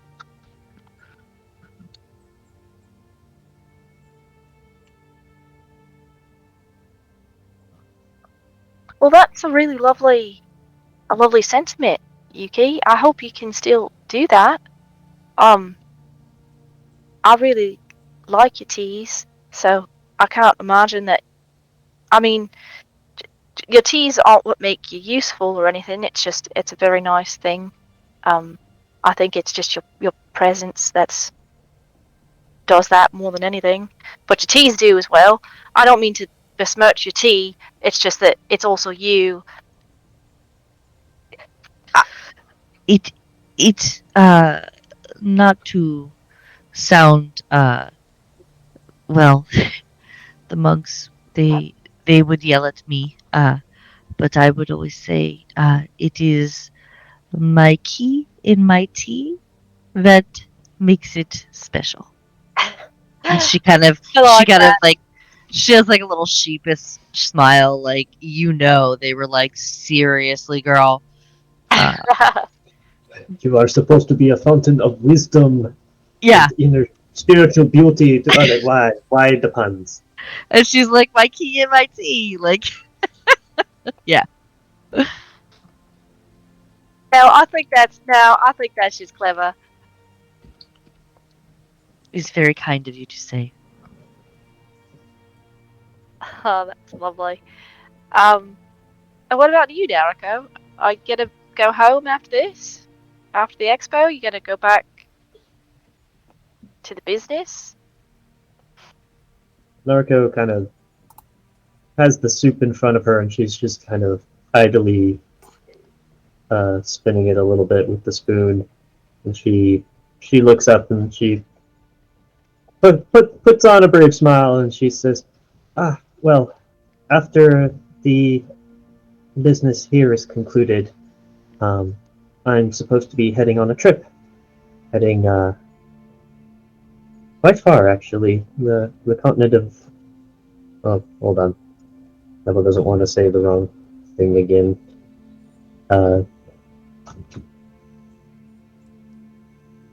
Heading to the continent of Avaril. There's an event I need to be present for at the city of Tremonto."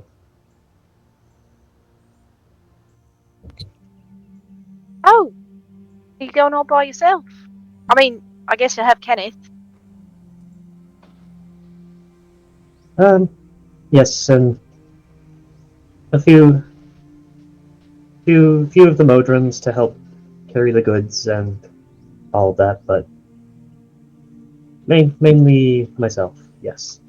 Oh, when is the event that you need to be there for? There's not an exact time for it. After I arrive, I imagine they'll pretty quickly start setting up the date and the venue and all of those arrangements. Oh, so it's like it's a to be determined after you arrive. Yes. Well, that's exciting. I hope this doesn't sound too. I don't mean to downplay the exciting events that you're going to be going to, but if it's not going to start until after you get there, and you said you had spent some time in Moonhaven.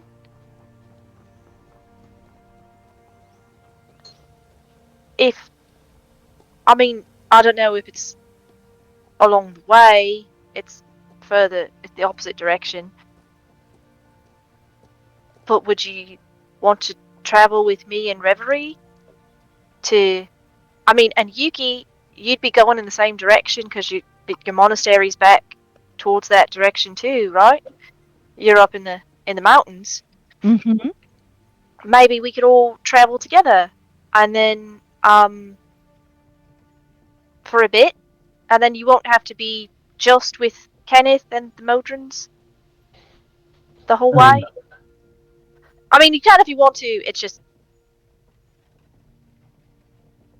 perhaps I wouldn't want to overly delay myself. It would not be very becoming to be too late to arrive. But Joe, I need some geography because I know where Uzura is, and I know that Iceland is like west and south of that. But I, as a player, do not actually know where Avaril is relative to the other two continents. It's to the north of Iceland. To the north of Iceland. Okay, so she considers and says, "Well, it would make some sense to head east first to Iceland as a safe port of call before heading north. I suppose stopping in Moonhaven might be useful. I could stop by the academy. I could talk to the librarian. Yeah, I think so long as I kept my stopover in Moonhaven reasonably short, I think that could be accommodated. Well, lovely. I mean, it'll be a trip then for all of us. She's gonna look at Ren and the professor, since he's sitting with Ren. I don't suppose. I mean, Ren, I know you're following the professor, but we could make it a party.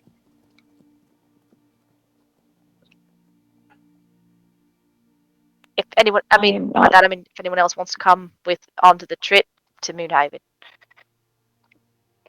I am not opposed to the plan. I do not know what to do with myself as of now. I suppose. My work is here. I've already been over there, but I do have some friends over in Iceland I would very much like to see again, if you'd have me. I mean, I'm sure the ship or other modes of transportation can accommodate all of us. And I know Bahar was excited to be back in this city, but if we catch up with her again tomorrow, maybe we can ask if she wants to come too. She does. Sorry. Comment from the peanut gallery.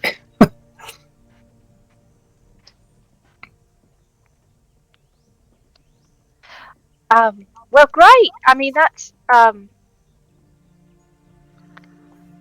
think that'll be a fun experience for all of us. And then no one has to travel alone, and we can all be together and have a good time on the ship. And no one will lock themselves in a bathroom for an hour and a half. That is a very specific reference you've made more than once. I was nervous about things.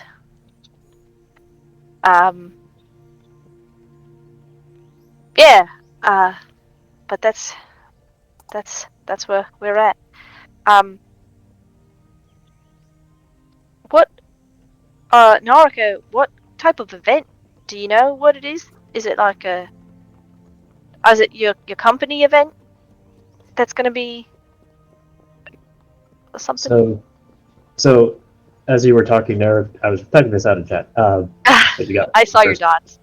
As she's sort of like muttering to herself, like, do I outrank him? Can I just tell him to go? Oh, but Mother's gonna be cross. I don't have a good reason to stop anything. But what could I?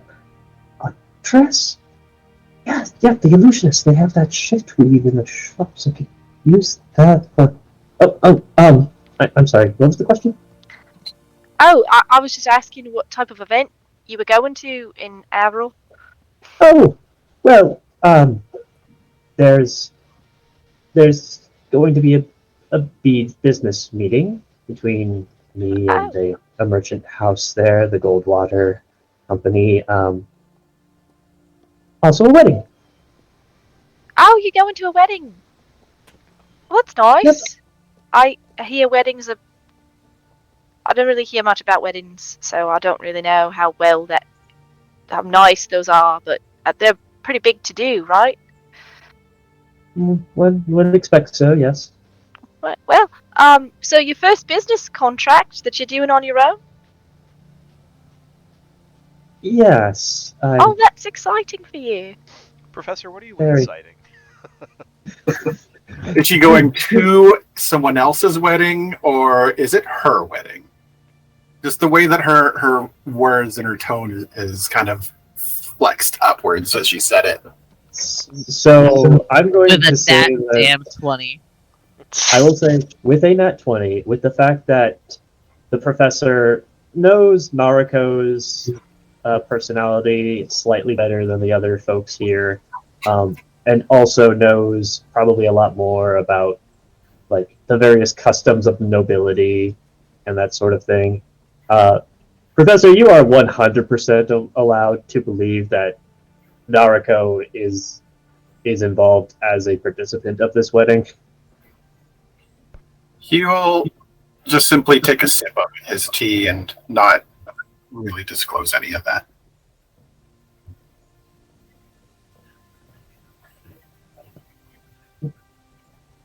So, and it'll be quite a big event, and I think there are maybe some things in Moonhaven I could pick up for it that could justify the detour. Oh, well, that's great. Maybe we can help you. I mean, you've helped. I mean, you and Reverie can work on that, whatever secret language thing is going on in the book. And, I mean, I don't know what you're trying to pick up, but maybe we can help you find things that you need. Well, there's maybe a few minor items, perhaps information, and maybe honing a few relevant skills will also serve me well. But I'm still working out those details. All right. I mean, we've got plenty of time. I think it takes a little bit to get to Moonhaven anyway. But that's great. Okay, we have a plan. Wonderful.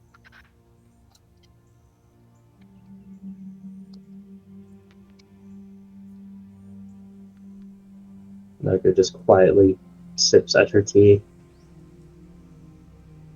Jade goes back lost in thought. Jade goes back to like awkwardly drinking her own tea. Not sure where to bring the conversation anymore. Awkward turtle. Awkward palm tree. So, tea is had, stew is consumed. You find that the tavern keeper Hilly is quite accommodating. The accommodations that you have, they're quite clean. I wouldn't call them upscale, but they are nice. Except for Nariko, she does have a goddamn suite. It's about the nicest room in the house for sure.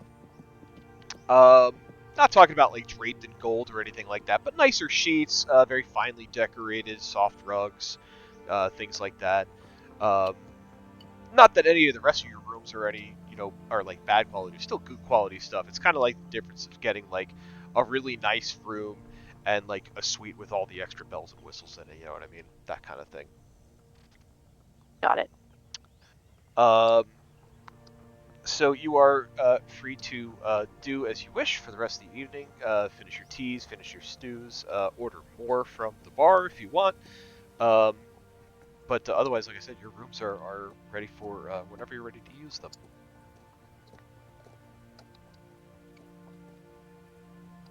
I think Jade is going to finish her tea and her stew, and by the time that's done, she'll probably let the others know that she's going to head up to bed. And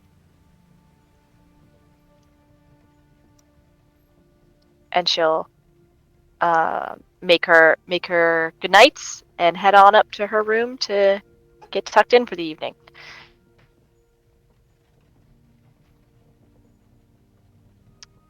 Anybody wish to have any other? Do you guys want to do anything else this evening? Do you want to have any further conversations as you settle down?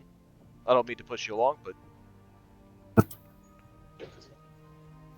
I don't have anything else. I'll just say that once everyone's kind of breaking for their rooms, the professor will head out. He's got a room at like the Sentinel barracks, and he'll take the long, scenic, slow route there. He's very much like a nocturnal person, so he'll take his time getting there before packing in. Okay. Professor, you find that the town is quiet tonight. The little bit of drizzle rain has been keeping people inside after a certain hour. But the rain kind of slicks on the ground and makes that nice kind of like reflectionary look to the paved surfaces. A little bit cloudy, as I said, so you can't really see the stars or anything like that. But it is quiet and pleasant walk nonetheless, other than some spittle of rain.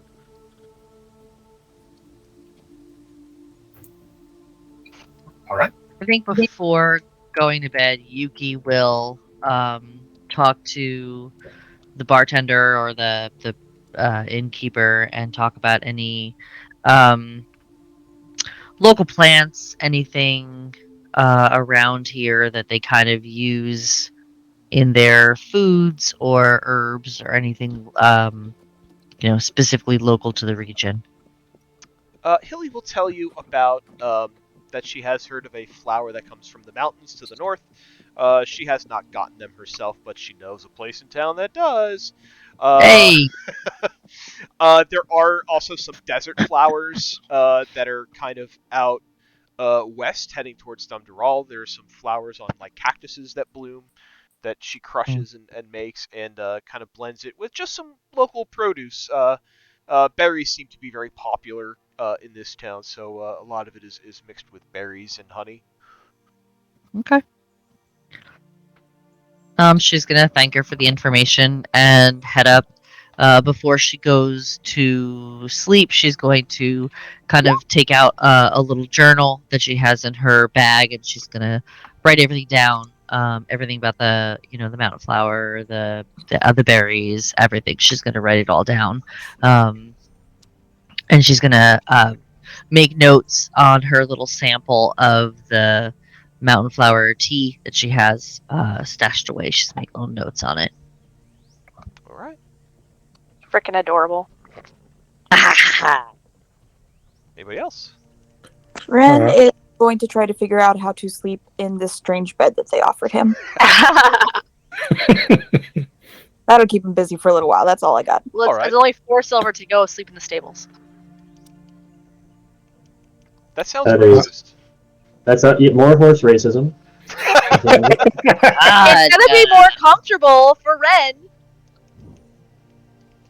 No, it's not. There's a tiny murderous pony out there. Seabiscuit! Seabiscuit! Oh no! It's all that commotion we heard last night.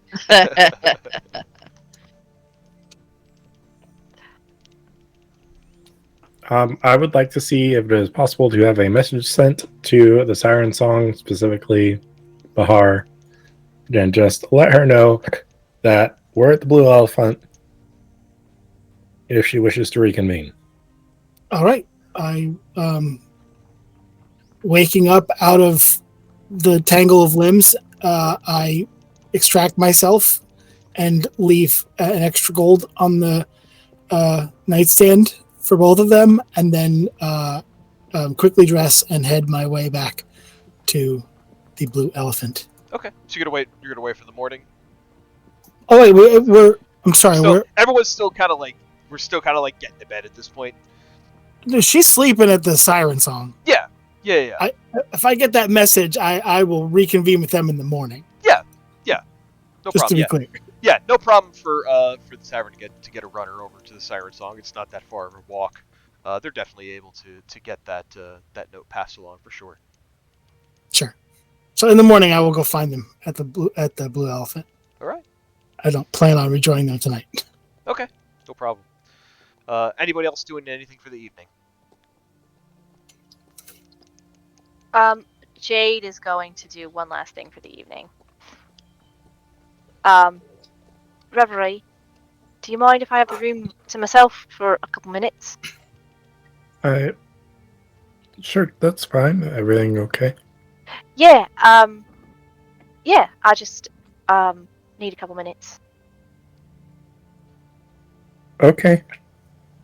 And Reverie, I guess, is going to go back down to the bar.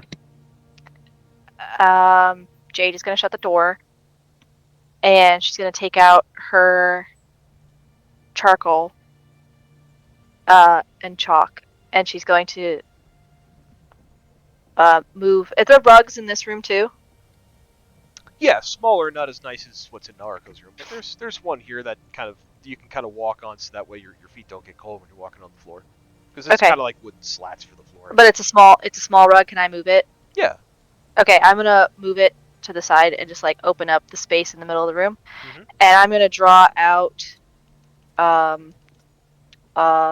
circle and set down in the center of it, and take out David and set him in my lap, and I'm gonna call home. Okay. You focus your thoughts into David. The eyes kind of glow with these pinpoints of light inside the eye sockets, and you kind of open your eyes. You take a breath in, and you can smell that the usual sense of home. We'll say the sense and sounds kind of come back to you, and it's a relaxing moment. You kind of see your dad. He's sitting on like a rocking chair. He's got his legs crossed, a little sweater vest on. Jay, darling, calling so soon. I just wanted to. Hi. Am I able to? Is it just us talking? Like we could just see each other? Yeah, you kind of like it's kind of like Star Wars hologram kind of Yeah. style here. She goes to like try to hug him and then realizes she can't hug him, and she's like, I forgot. Yeah, I just wanted to call. I wanted to let you know. Everything's going real well. I was able to. Make. I mean, I know I already told you about Reverie. But we got into this place called Crystal Cove today, and I met so many interesting, wonderful people, and they're all really nice. And I think I might have made a couple more friends. Oh, that's great, And sweetie. I'm so proud of you. and we're all gonna travel together to a town called Moonhaven. Moonhaven, big city. Yeah, Reverie. I told you about her book that she found that's all covered in writing she can't read. Noriko is the girl that I met today. She's my age. I mean, she looks my age. We're not the same age. I know what you mean. Well, she's my age, and she looked at it and she thought she could read a little bit of it. She knew what it was, and she said that maybe someone in Moonhaven might be able to help. So Reverie and I are going to go there, and then I invited the rest of them to come with us, and they all said yes. And even one of them's a man, and invited him to. But it's fine because he's with a centaur. He's not really a centaur. His name's Ren, and he's really lovely. He has a skull for a face, and I just feel very comfortable with him. That's wonderful. It sounds like you're well on your way to a memorable journey. Yeah, I only locked myself in the bathroom like for an hour and a half this time. Oh, it's an improvement. I know, right? I just first day I didn't even leave the room, and then this time I did, and we went outside and we just met a lot of people, and it was we set up things for the expo, and I got to help. And Nariko made she's a genius. She made this flying machine. It can lift someone right into the air without magic or anything. Oh my. Wow, times are changing, aren't they? They are. If I get a portrait painted of it, I'll bring it home when I come back. Oh, I would love that. You could see it. Unless there's a different way that I can figure out how to show it to you. I'm still working on that. I haven't figured that out yet. Oh, don't stress too much. Yeah. How is everything? Everything at home? Same as it always is. You know how it goes around here. Yeah. Well, you look like you're having a good night. It's nice, but it's quiet. I miss you, Jade. I miss you too. But I'm glad you're having such a wonderful time. I am.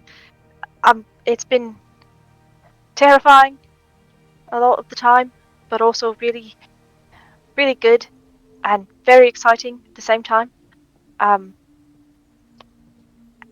And I was wondering, I've talked to you a lot about Reverie, and I haven't really told her where I'm from yet. Like you said, just to kind of be cautious about that. But I think I could tell her. Would you like to meet her? Jade, I would love to meet all of your friends, but the first impression might be a little jarring. I'm sure you can understand that. But Yeah. I do trust in your judgment. You are wiser than you take yourself for. I'm glad you think so. Um, I, I think that maybe soon, maybe not yet, but soon, I'd like to introduce you, and you can meet her. She's a wonderful person, and maybe after that, I can introduce you to the others one day. I don't know how long we'll all be traveling together, so they might be friends for now, and Just I mean, they'll always be friends, but we might part ways after this bit. Jade, one day at a time. Let's not try Right, to get too far ahead of ourselves. Now, one day at a time. you do know that I am more concerned about you than I am myself about telling your friends more about you. You I understand? know. I know.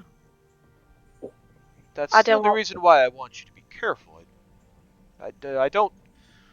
I'm not so concerned for myself, obviously, Right, I know you can take care of yourself. but it's more for you. I know. I trust Reverie. I And I trust Reverie, and I trust you. and I really do hope that I get to travel with the others for a little bit longer, at least. And I think you'd really like Yuki. She's a monk from a monastery, and she makes tea. She makes all these special teas, and they make you feel all kinds of different ways, and they're all good. Oh, I think honestly, I think it's mostly her. She made a joke today about she puts her key in her tea, and uh, it's very funny. it's definitely a monk joke. It is. Um, and I think she'll just talk with him for as long as her spell will last, or until it gets to the point where it's a little too awkward to keep Reverie waiting, and then she'll say goodnight. Yeah, I think after a time, you guys will talk and you'll tell him about your day, and after a time, he'll kind of coax you into saying, all right, you should, don't spend all your time talking to me. Go be with your friends, get some Right, rest. You have a big day tomorrow. right, yes, all right. I'm gonna go. I love you. I love you too.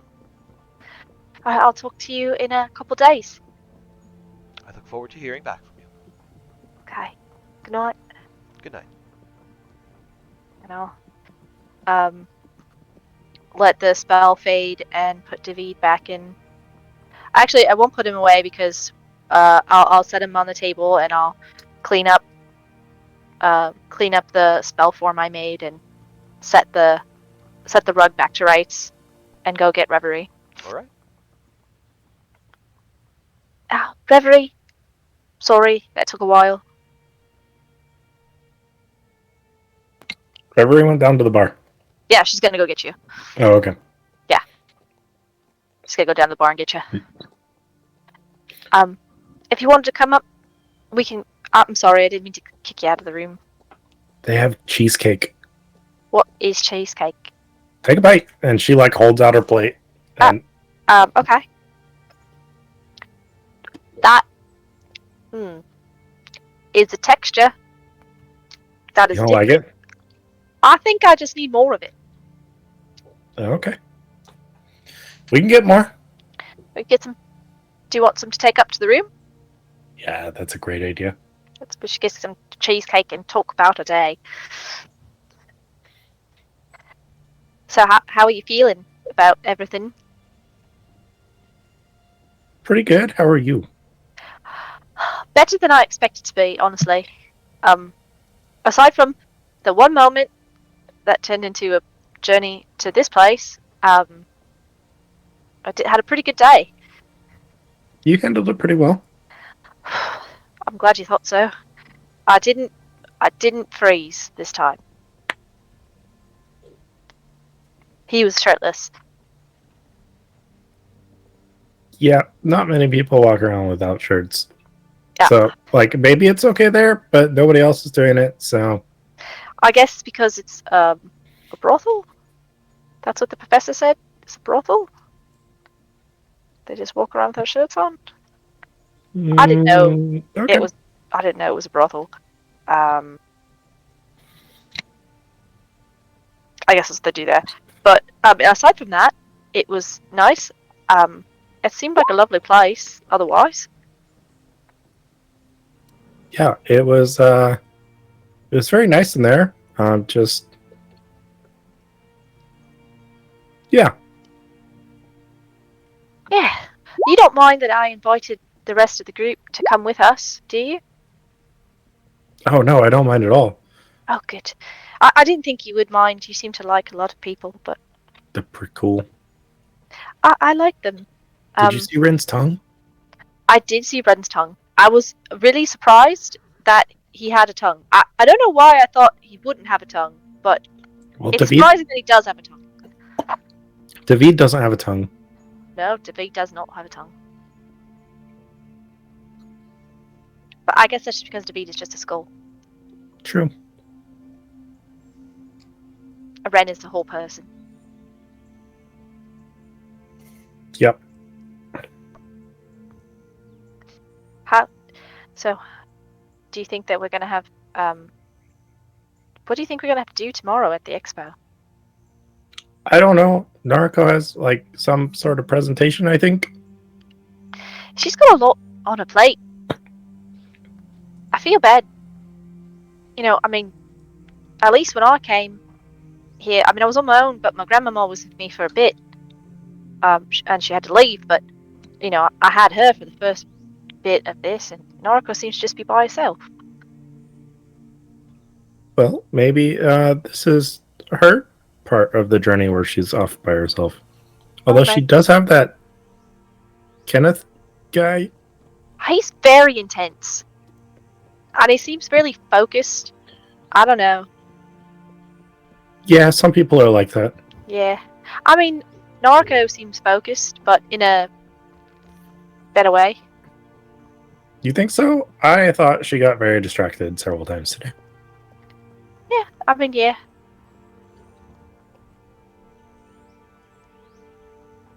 So. Alright.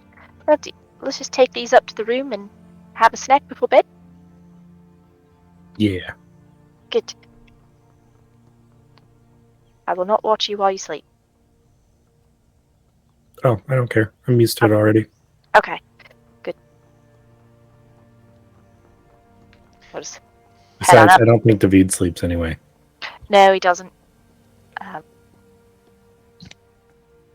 He watches everything, though, so...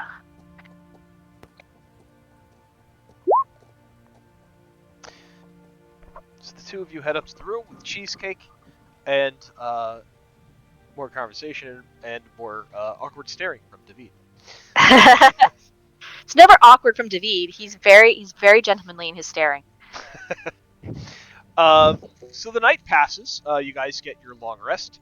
Bahar, you get your message in the morning that, that was left for you overnight, but you're in a tangle of limbs. So you get your message in the morning that the party has congregated at the Blue Elephant over at the heart of the Sentinel District. Morning rises. Bahar makes her way over.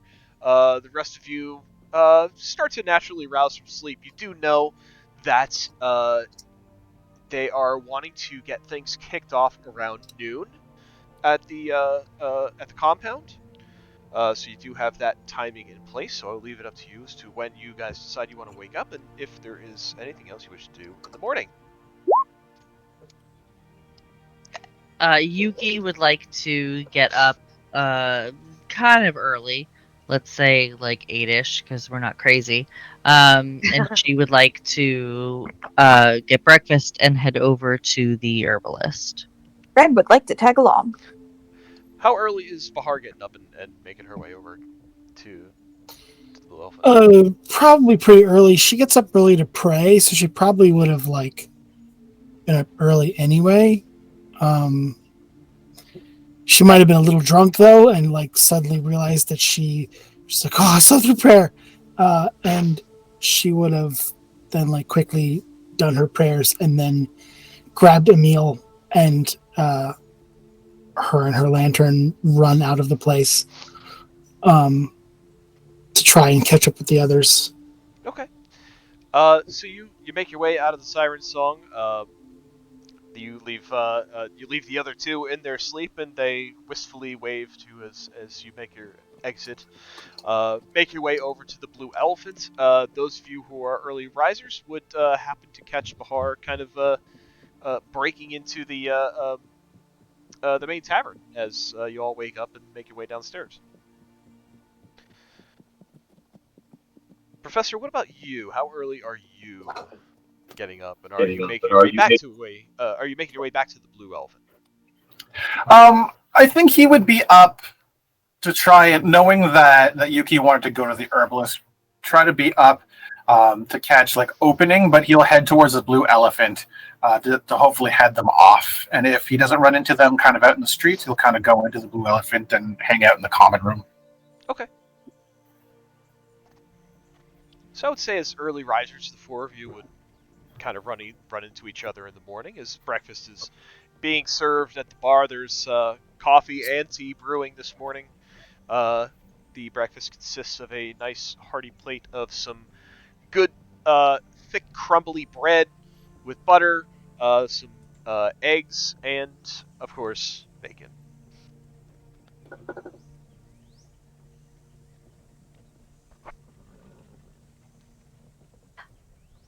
I think Jade, she's already awake, so she just waits for Reverie to wake up.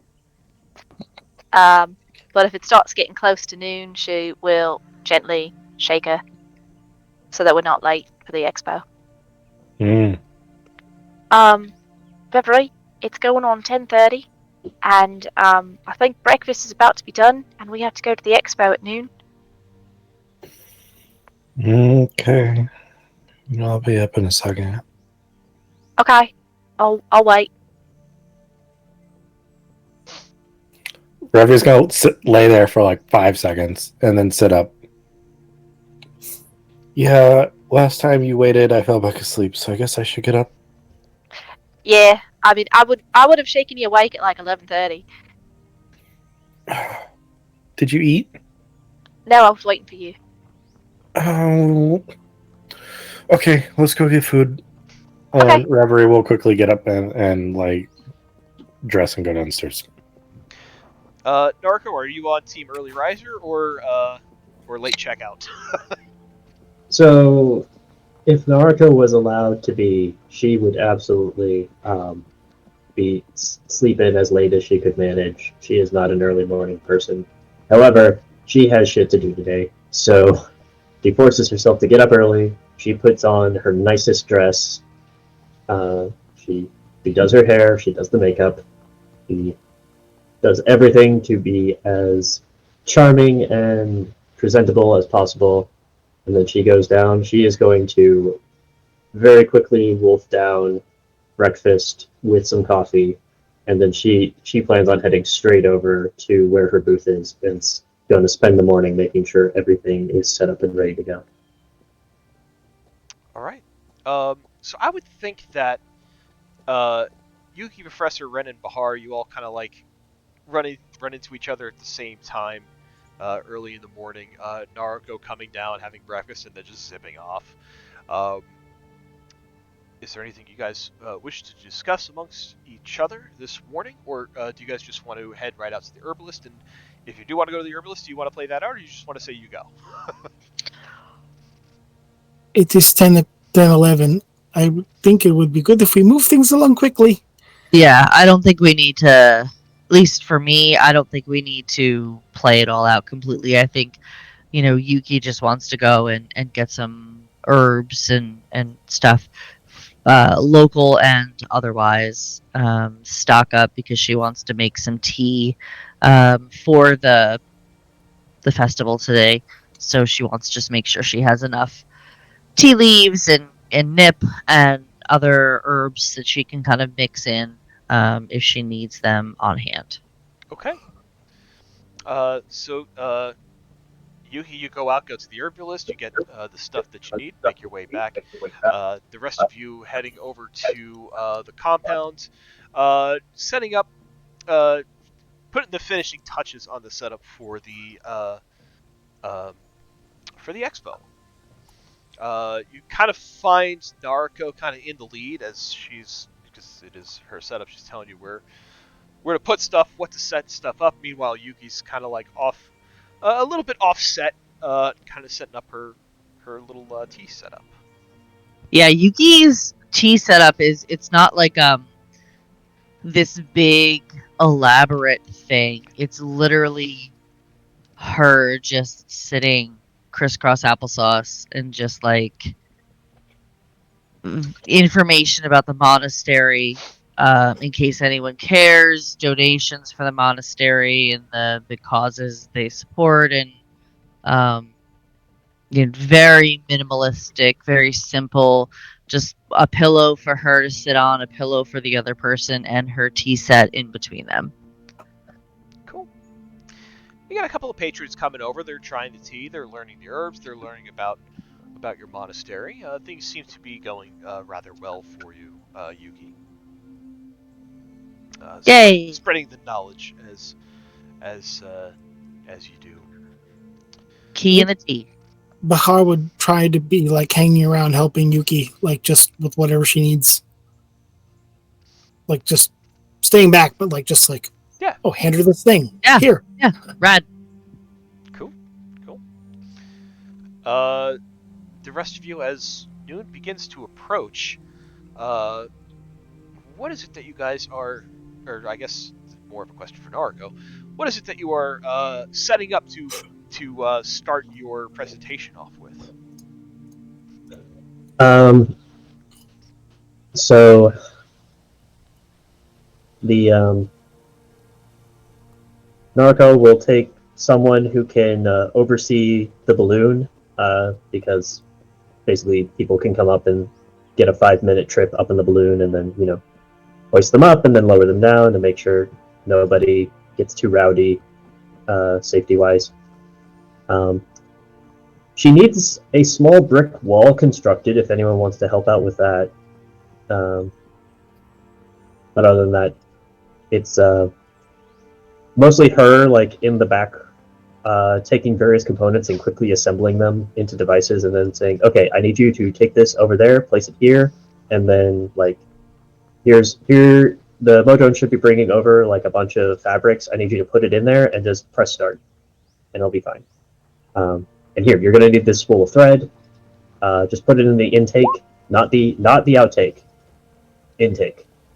And just a bunch of directions that kind of don't really make sense in context until you actually like put it in the device and click it, and then suddenly it's like, oh, this makes snow cones. Now it makes sense. There is not a snow cone machine, but that is just an example. Cool. So through all this hustle and bustle of setup and getting these things ready, a crowd starts to kind of form around the von Grutzner setup. There are residents of the town, travelers from far and wide, and some sentinels kind of hanging out in the crowd. You see, as it gets closer to the time, Kiolna comes out and greets you all. There she is. She comes out and she says, good morning, everybody. Trust you had a pleasant evening. Yeah, she's gonna lean into Kiona. I don't know if you were aware, but the place you sent us last night, I was what more than tea. A lot more than tea. They offer a wide variety of services, yes. We ended up going to the Blue Elephant. Fair enough. I guess Siren Song isn't for everyone. It seemed like a really nice place, though.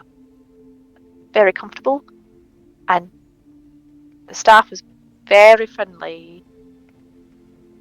But good morning. Good morning. I'm sorry it wasn't to your liking. Not everything can be everyone's. Right. Well, I believe we are getting ready to kick things off here this afternoon. Miss Nariko, are you ready? Nariko is like smoothing out her dress and sort of like taking out a mirror and making sure after her various last minute tune-ups to the devices that it still looks presentable. He takes a big deep breath. Says, oh, yes, absolutely. Very good. Well, whenever you're all set up, let me know, and I will introduce you, and you may begin. Yes. Go right ahead. I'll wait for your cue. She nods and looks around to the rest of you. What are the rest of you up to at this point? Yuki and Bahar doing the tea thing, Professor doing the balloon thing. I think Jade is just hanging out. There for whatever instruction that is given by Nariko for any help that she needs. Otherwise, she's just watching. I'm doing whatever the bossy man tells me to do. Is the bossy man here? Kenneth would be here, wouldn't he? He is the bossy man. Yeah, Kenneth would be here. He's kind of directing you around. Yes, put this down here. Nope, that needs to be more secured. Please be careful as you're carrying that. That kind of stuff.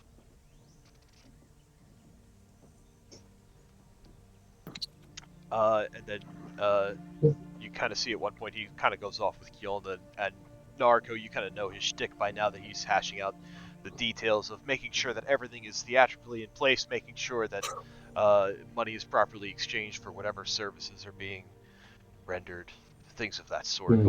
All the legalese business part of this side of this stuff. Contract man, good the contract.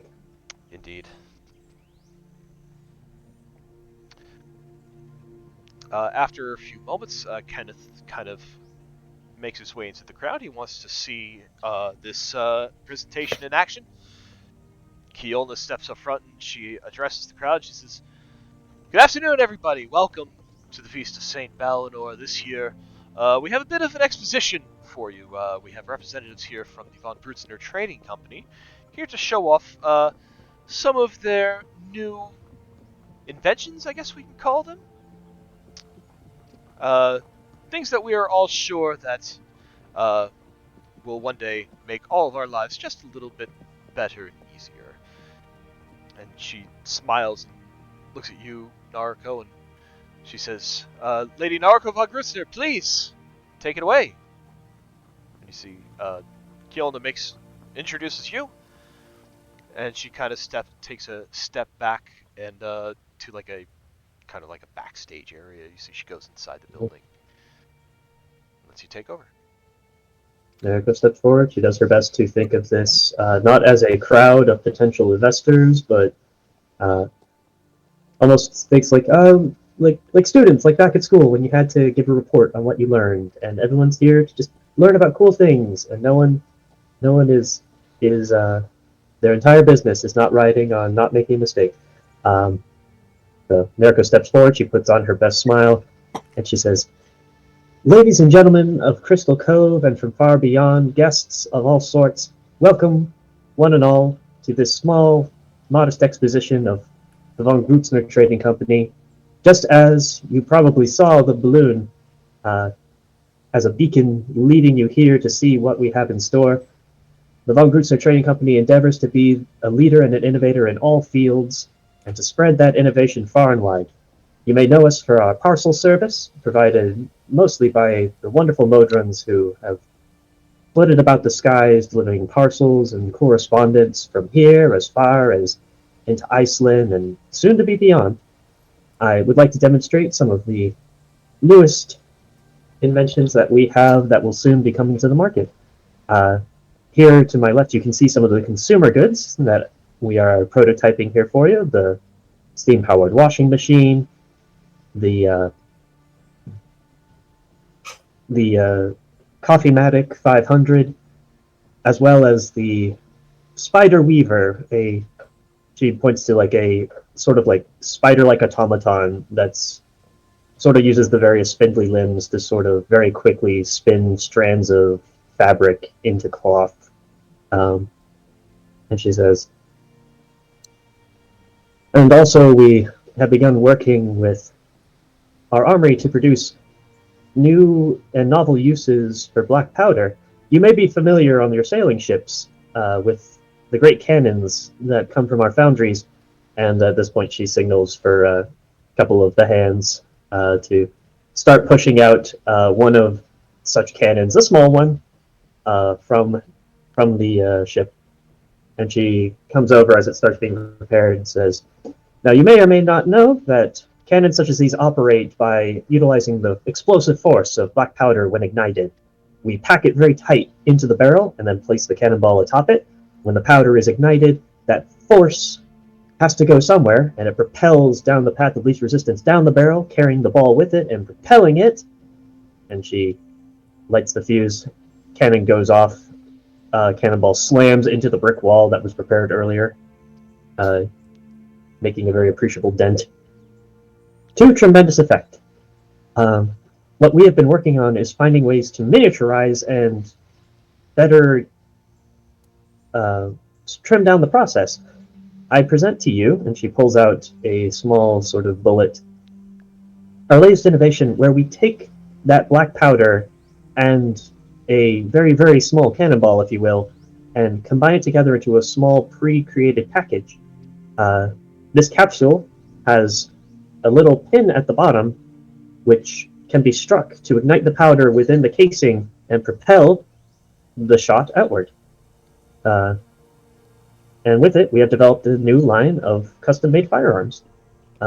She heads over to the right side of the stage, where she pulls out a very slim pistol, and she says, for our law enforcement and sentinels and other keepers of the peace, we have here the special made by the Von Grutzner, the Patrol Watchman Service Pistol.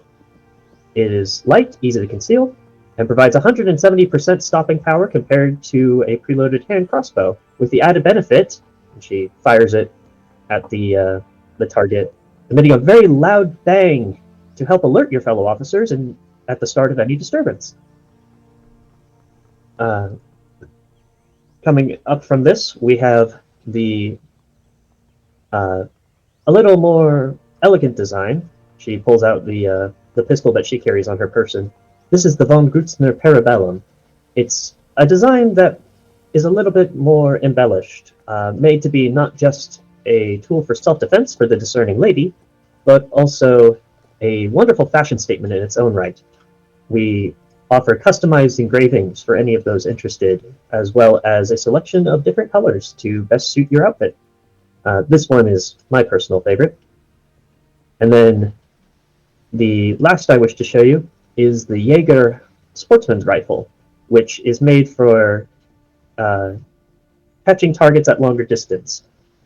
She pulls out the musket that she has, and then motions to one of the attendees to pull the lever, and a clay pigeon is sent rocketing up into the sky, and Nariko is going to try and shoot it. Bang! Go, does a 17 hit? 17 hits. Okay. The target comes apart in spectacular fashion, and she lowers the rifle, and she says, indeed, it's so accurate that even just a untrained young woman like myself can hit a target if she keeps her eyes on it. Untrained, sure. Out of everything she has said today, this is the only outright lie. Just confused, clapping. Like, I think she's trained really well. You see, go ahead, sorry. She'll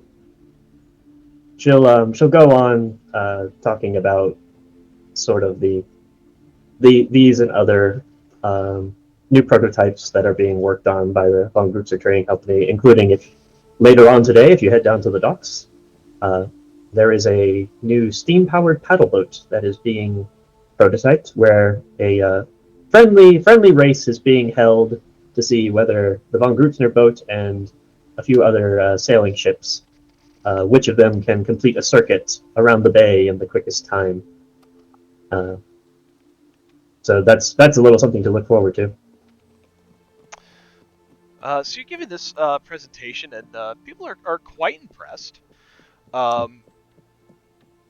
As you are giving this presentation, though, you do hear kind of off in the distance, there is like another like booming sound, and you see people in the expo kind of start like looking around, and they start looking at the cannon that was first fired, and you hear a lot of whispers like, where did that come from? And off in the distance, kind of in this direction here, you hear like this boom sound, and you see smoke like a mushroom cloud start to rise. And I'm going to put a little thing here. That's a little big. Ooh. That's a nice fireball. That's a nice little fireball. Was that part of the display?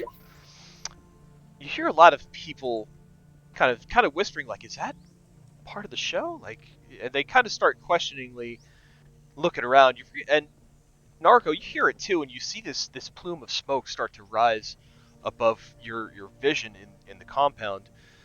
You realize that it's none of your contraptions that have done this, and just as you kind of zero in on like, no, I definitely didn't do that, you hear several more go off in the distance. If I can get the right thing. Come on, what is going on here? Why can't I copy it? This is annoying.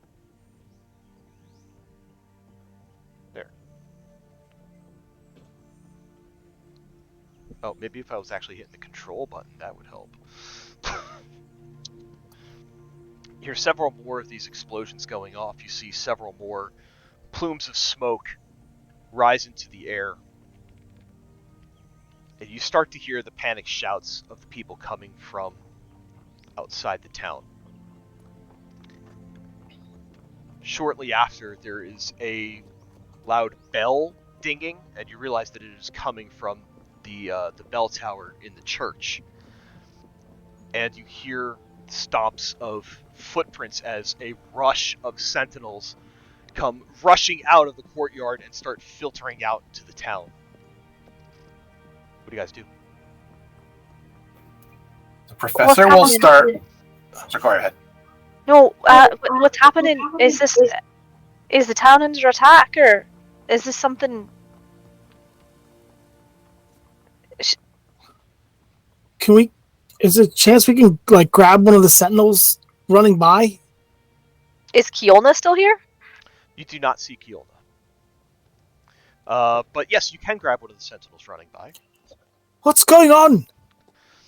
The sentinel stops for just a moment and looks you behind and says, "Attack! There's an attack in the city!" And he breaks away and makes his way out. I'm gonna run after the sentinel. As you go to run, Jade, as you're looking around in this moment, you do see Kiolna come out. I'm gonna go get Kiolna and see what. I don't know anyone else, and she seems the person to talk to. Yuki is gonna go with you. Kiolna, what's happening? You see, Is there? Someone said there was an attack on the town. Kiona starts rushing your direction. She sees Bahar start to run off, and she calls out. She says, "Bahar, wait, please come back. What? What? Let the Sentinels take care of that. There's something else I need help with. I need you all to follow me quickly." Us? Yes. Of What is course. happening? Yeah. Do you know what is going on? I don't know. I'm not sure. We've seen people out in the town. They're lighting things on fire. They have large elementals with them. Oh. Alright. Okay. What can we help with here? Well, I was hoping I could employ your all help, especially with Nariko being as handy with the firearms as she is. There's a certain part of the compound that we think that they are trying to get to, but we need to make sure that we hold off any attack. Any attack that gets this deep in, I'm sure won't be a challenge for you guys as much as the Sentinels are out there and defending the town and stopping as much as they can. But it's also my job to keep you safe, so this is inside the compound. I think it would be the safest place for you all. Us? Jay just has like really wide eyes. Is like, But we can help. Yes, you can help me. Don't go out there. What's out there is far too dangerous. But you think they're trying to get in here? Yes, their attack pattern seems to be closing in on the compound. Do you think they're after the Von Grutzner? Like, I don't know. Stuff? I don't know. I can't say. I haven't really stopped any of them to ask. But please, you must come with me quickly inside. Okay. Can I make an insight check? Yeah, give me an insight check. Terrible at this.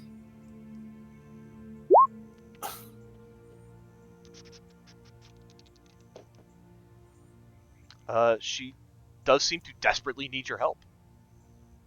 All But on right. top of that, she's also concerned for your safety. All right. I'll follow. Yuki will follow. I'm gonna go with Kiona. If Kiona says she needs us here, even though she's... I don't know how I am gonna help, but I will try. Ren will go as well. Reverie's following Jade. Good. Please come, and she'll kind of start to lead you into like a side door inside the compound. Professor, from where you're at, it is too far away. You're not going to be able to see any of the actual attackers. You see, Kenneth kind of catches up with Nariko, and he says, "Miss Nariko, what would you have me do?" Nariko is kind of standing where she's at on the stage, just looking out at all of her hard work being undone by what is effectively a terrorist attack, as far as she's aware. And she just looks around, and she tries to think what mother would do in a time like this. And she can almost hear her mother's voice in her head, and she says, "The Von Grutzner name means a lot of things to people, but what we want them to think first and foremost is reliable. Von Grutzner always fulfills their contract. They always get the job done. They're always on time. And they're always first to act." And she looks around, and she hears Kielna say that single her out as her marksmanship as being something useful here. And she's still holding the rifle that she was demoing, and she just kind of slowly and automatically just discharges the spent casing, loads another one in, and locks it. And she walks over and picks up the service pistol, and she hands it to Kenneth, and she says, "The attacks are closing in on here. We form a defensive perimeter, and we don't let them touch a single one of these very hard-made inventions." see his hand kind of shakes as he takes the service pistol from you. It takes a moment for him to kind of steel himself, and he looks at you in the eye, and he gives you a curt nod once, and he says, "Not a single gear or cog will be touched."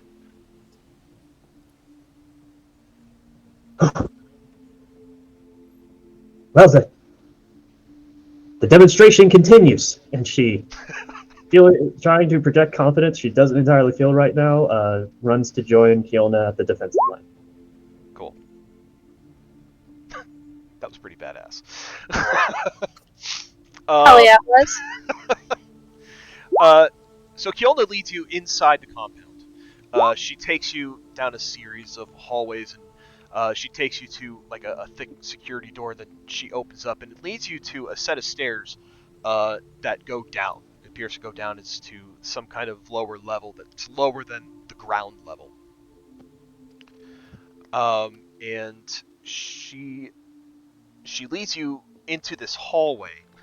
It's hallway itself, you see, is about 60 feet long, lined with doors made of metal on each side. Each set of doors about 20 feet apart. But you do see that the last door on the left is open, and you can see that she is starting to walk in that direction of that open door. You kind of have a few moments here to, if you wish to say anything or do anything as Kiona is leading you down this hallway. And as I set up the next map.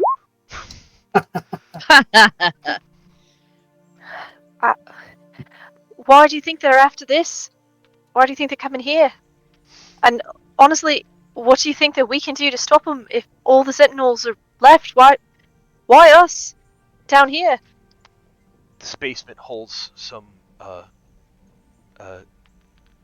very sensitive materials.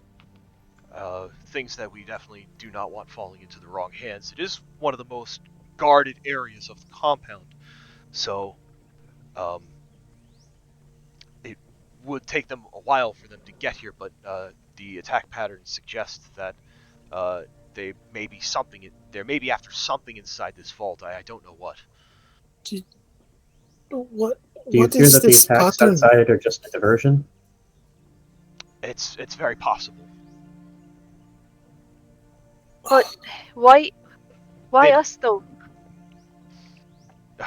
Nariko is impeccable. I helped carry boxes yesterday. Well, I just figured you all would be together. I mean, I imagine that Miss Nariko would keep as talented as company as she is herself. We just met.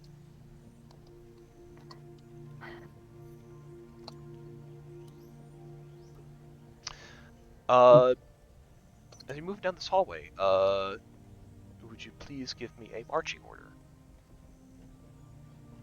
I think Jade is probably following after Nariko. Yuki will be towards the front. Yeah. Reverie is Jade. Bahar might take up the middle. Ren will try to be near Jade to try to comfort her because she looks like she's freaking out. Jade is 100% freaking out. Nariko will probably be near the front because she's trying to be confident, even though she is a ranged user. That's a terrible idea. Okay. Professor, I don't think I caught where you were at. He's at the back, kind of just trailing along behind. Like, he's not sure he wants to be there. Like, he wants to be out there seeing what's going on, but he's following along. Okay. So, Kiona continues to walk down this hallway. She turns left into the open vault. You see that there are two sentinels that are standing guard outside of it. She leads you inside, and what you see is a vaulted room that is about 80 feet deep. It is 45 feet wide, at its widest part kind of narrows a little bit. There are some pedestals that are not pedestals, but pillars, kind of lining along the sides of this room that she leads you inside. To either side, to the left and the right, you see like some like cages where it looks like there are some goods that are left, but all the way to the back of this room, what you see is a large chest, and you do see that there are a couple of sentinels already there, kind of standing around it. Kiolna kind of breaks away from you, takes a couple of steps forward, leads you inside this room. Do you continue inside? Can I make a perception check, like on this room, as I'm being led underground into a vault of some sort? Like, is this safe? Yeah, it can be a perception check. Oh God! All right, my first roll of the campaign. Oh, it's not too bad with my bonus. So that is a 15. On a 15, you look around you, Jade, and this is pretty. This is as safe as it gets. I mean, these are some thick stone walls, reinforced metal doors lining this hallway, almost like bank vault doors. Can I do a perception check on the sentinels that are guarding the chest? Yeah, go ahead. They're people. They are sentinels. They are in full gear. They're wearing the blue capes, and they appear to be standing guard, doing their job. Do they have the mark of the sentinel as well as the capes? Yes, that mark is on their capes. Okay, good. I learned from Pips.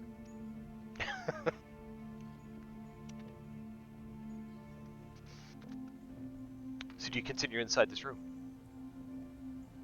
Yeah, I think we're dumb enough for that. Yeah, you can I just. mean, yeah, It's only yeah. level Jade's gonna 1. follow.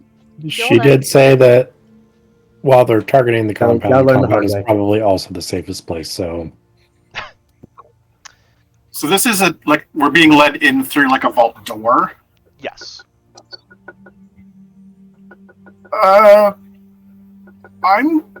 I like investigate this door to see if it's like openable from the inside? Yeah.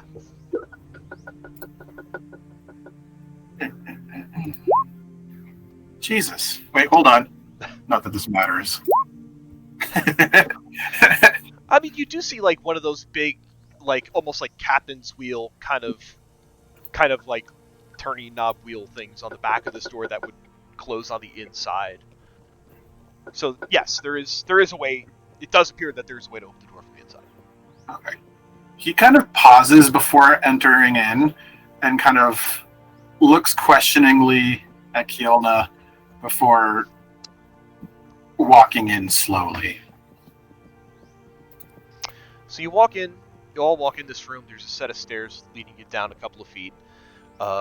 She leads you inside. As she breaks away. She gets a couple of feet ahead of you.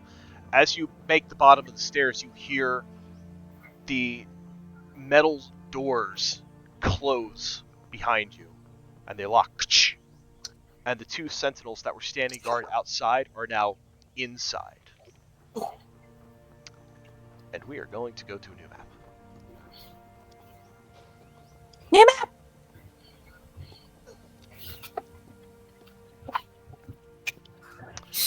So you are inside this vaulted room. Kielna has broken away from you, and you see these two sentinels behind you have closed the door behind you, essentially closing you in. And you see Kielna moves up,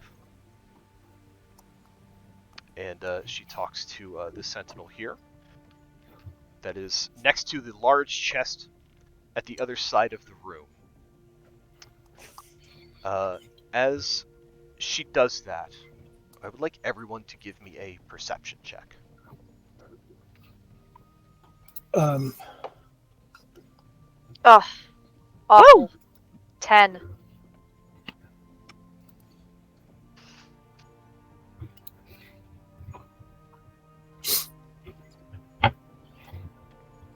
That one. Dang.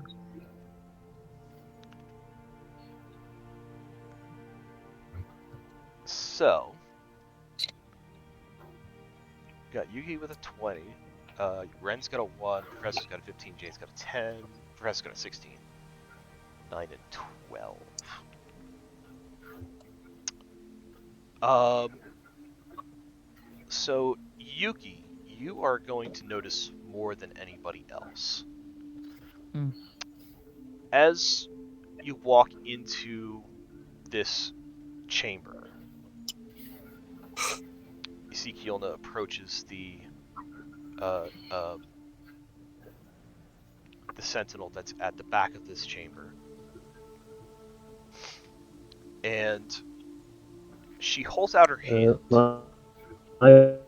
I'm having to restart. That was no. robot. Oh no! No! So We'll hold off till you I tried restart. clicking it. I don't think it We'll worked. wait. We'll wait. So I will roll.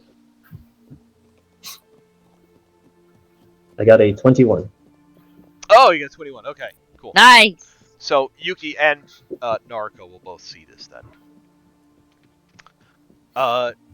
So you see Kielna approach this mage by the chest, and you start to see a shift in her form. Everyone can kind of see this part, that her form kind of Can shifts. you hear me? Yes, Can I hear you. Yeah, Yeah, we can. I still can hear you. Can you hear me? Yeah. Yes. We got Yeah, you. we can hear you. Can you hear us? Maybe it's delayed.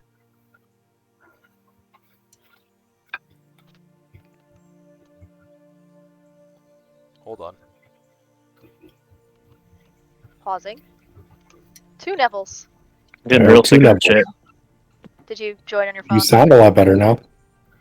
Oh yeah, I'm on my phone now. There you go. So Ah. and roll 20 is completely crapped out, so I can't see what's going on the map. But continue the description. Oh no! Oh, it looks like Suzanne just dropped. Oh my gosh. We're having technical difficulties tonight, guys. Seriously. So much.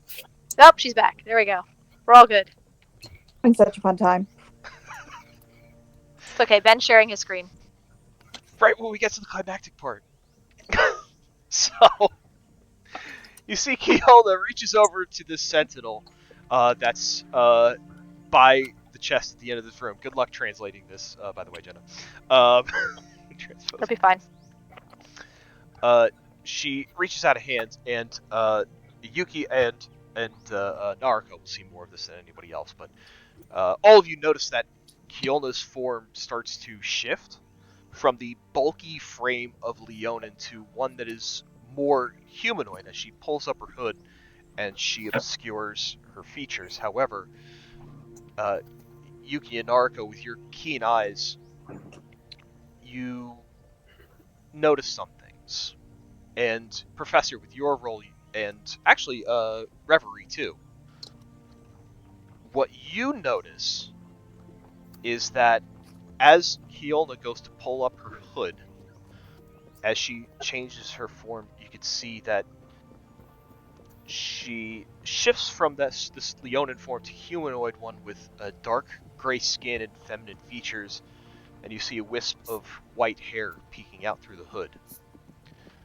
Yuki and Nariko, what you see a little bit more from your vantage point, you see, again, as Kielna pulls up her hood, she has gold eyes, and you notice the base of tiefling horns coming up through her forehead. You also notice, as you look to your right, which is on the western part of this map, you see a body in one of the cages. A Leonin body. Fuck. Fuck. And you hear the being that you knew as Kielna talk to the sentinel. She reaches out a hand, and you see that she takes a large piece of stone, and she looks at the sentinel, and she simply says, "Take them." And we're in initiative.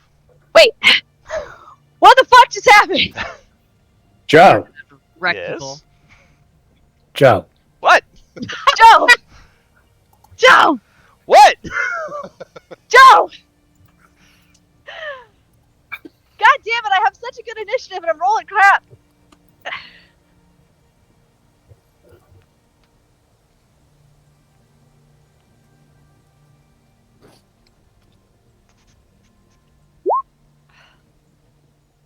Even my digital dice aren't rolling well. I rolled a 5 on my real dice. But I'm gonna use the click clackies. Oof. Especially for this whole shenanigans that's about to happen. Bullshit.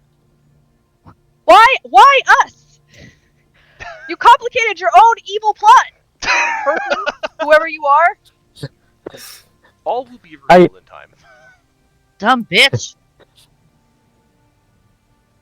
About to get Oh my god. stomped. Oh my god, you're leaving us? You are leaving us with this session ending on Yep. initiative? Yes, yes. Oh, you whore!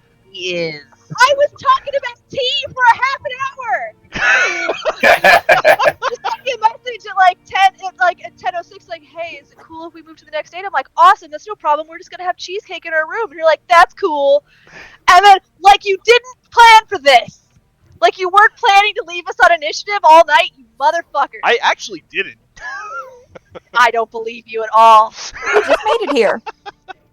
Are you kidding? But we were gonna go from that night and then go directly to the expo and then have panic and then go into initiative? No. You planned this. I don't believe you. Oh my god, how did I roll 420s? That's insane. Are you kidding me? Bullshit. God, we Come are on. Not cool, dude. Bye, y'all. Oh, motherfucker. God damn oh, it. sorry, Nariko. What is? Oh, Nariko got a 20 also. My head Thank hurts. God.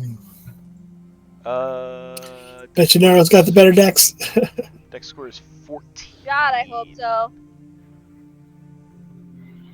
Dex score is 14. Gotta rename that Kiona as Fake Kiona.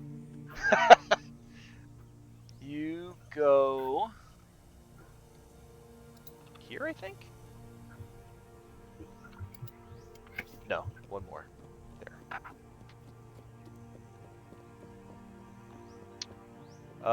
Yeah, that's actually not a bad idea. Now that reveal.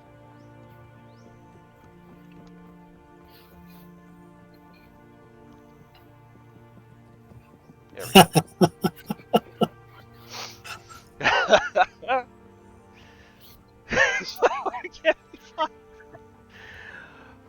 So it is 10:54. If you No, want, it's fucking not. if you want, we can try. It we can get through like a round of initiative if you guys want, or we could just call it and just put it off for next week. You know we all want to play. This I is know. fun as hell, and you're awesome, and we all want to play, but we all do have work tomorrow. Right. I will have work whether or not I get off now or get off later, and I'm having I mean, fun now. you know you'll get off, but Let's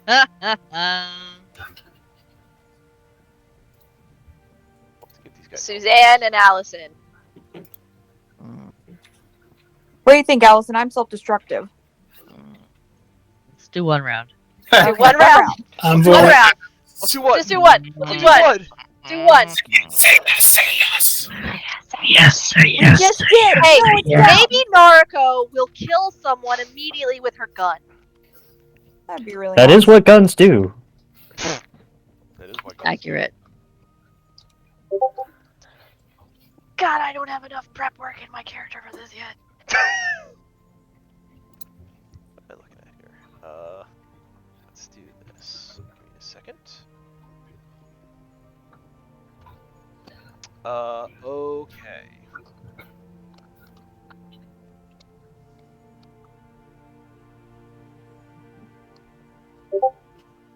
Oh, see health I bars just- on all of them? 1 second. I apologize. Could I please do something? I realized I have an ability that lets me give advantage to someone rolling initiative. I didn't realize I had that. Would you allow me to give that to Reverie? Or not Reverie? Would you allow me to give that to Ren, who's standing right in front of me?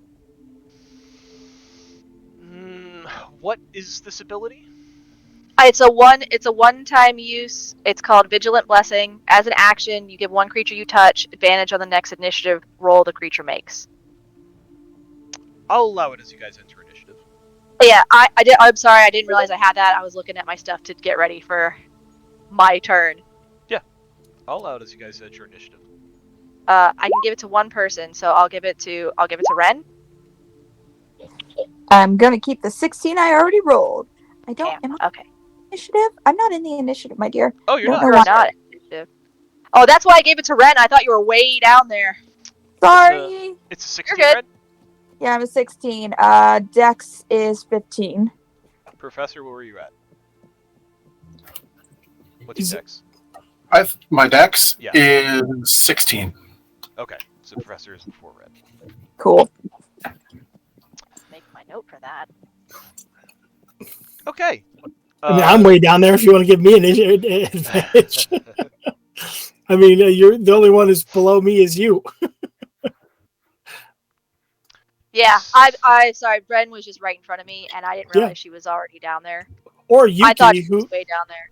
yeah, you give it to Yuki, who might be able to stun the bad guy if she rolls higher. I don't know. Well, keep that in mind for next time. Let's do our initiative round.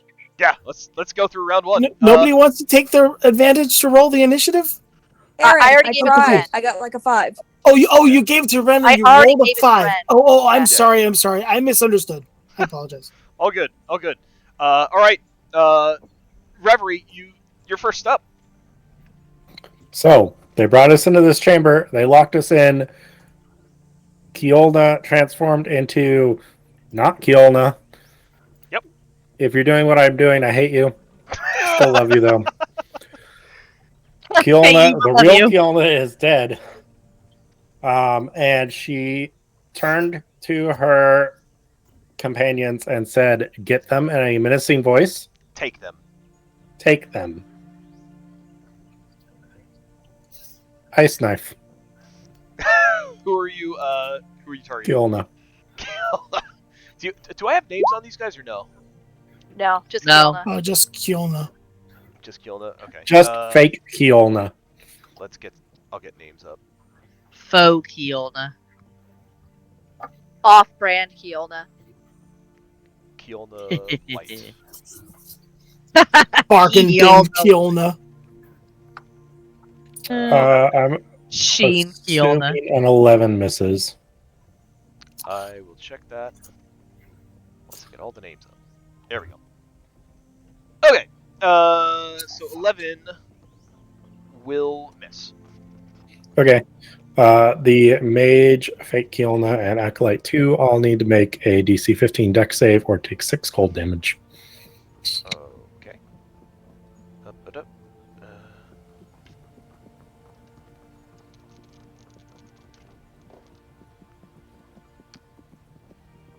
So the mage got a nat 1. Nice. So that is 6 cold. If I'm reading that right. Yeah, 6 cold if they fail. Nothing you save.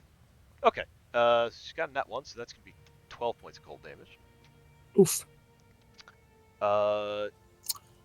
Fake Kiolna made the save. And Acolyte 2 did not. So that is 6 points of cold.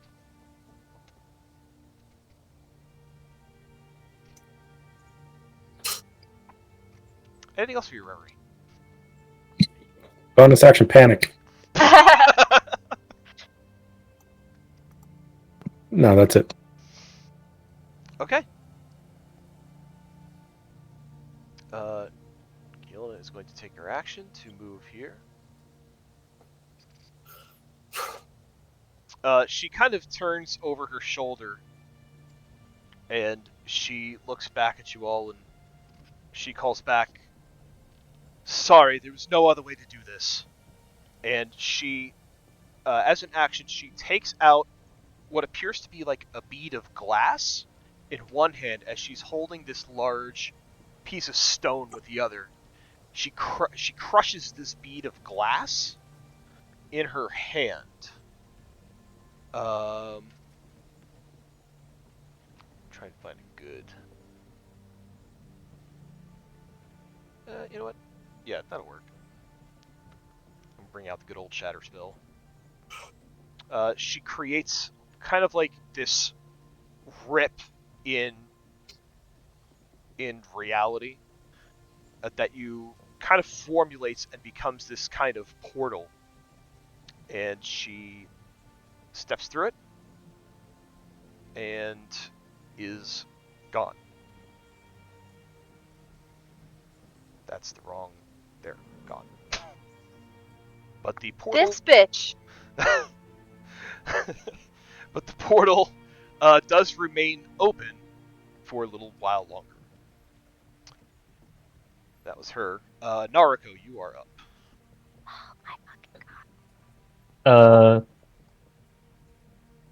Dead Keelna, fake Keelna, sees them, ripping reality. Nariko looks at these sentinels.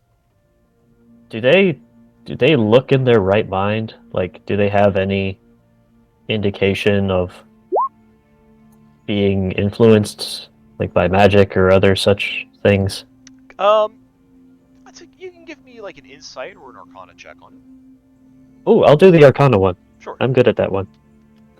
Trying to see magic in their expressions. Okay, this is Charms and Enchantment 101. Glassy-eyed look.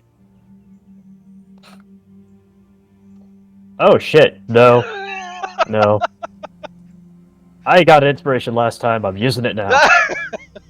Nariko really needs to know if she's going to regret hurting these people. That's better. On a 19, you kind of size these sentinels up.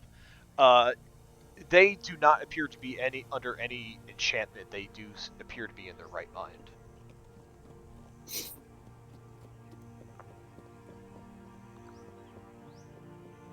Nariko is panicking. She proceeds to spend her bonus action to cast Magic Weapon. Magic Weapon? That's weird. I don't know why it displays that way. Here, how about this? Yep. There we go. So, she does this as a bonus action. Fun fact, this is part of her spells at the mark thing. When she casts it with that, it lasts for an hour and doesn't require concentration. Oh, that's cool. It is very cool. Hell yeah. So she casts that on the musket that she's holding. It sort of like glows with magic, and like a bunch of the engravings on it kind of start to glow. It's like it's acquired magical filigree, and some extra gears kind of appear around the firing mechanism and seem to like tighten it up. And she immediately pulls it up and points it at the mage down here and says, "I don't know what is going on, but if anyone takes any step or threatens us, I will shoot. Now explain what's happening." And she will hold her action to shoot. If they if she makes the indication that she's like gonna cast a spell or advances towards her, Nariko may kill somebody today. Cool. So the mage that you addressed, she grins and she looks at you and she says, "Isn't it obvious by now? You're taking the fall for a robbery." And she's going to begin casting a spell, so your held action may go off. All right.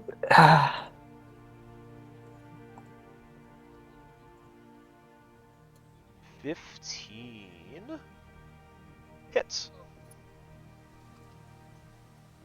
Nice. Or 11 piercing.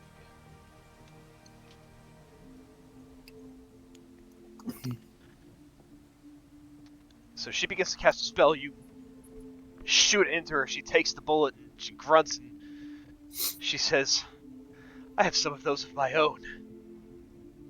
And she is going to cast Magic Missile at you.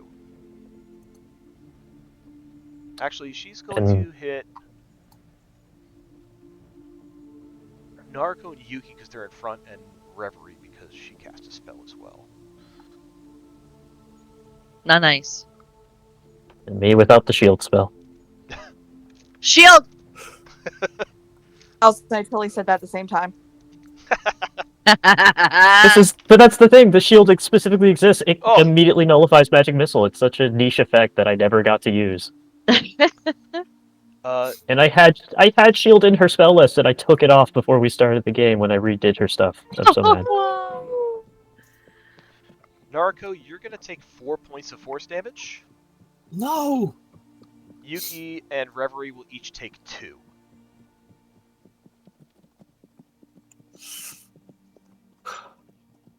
And that's that one's turn.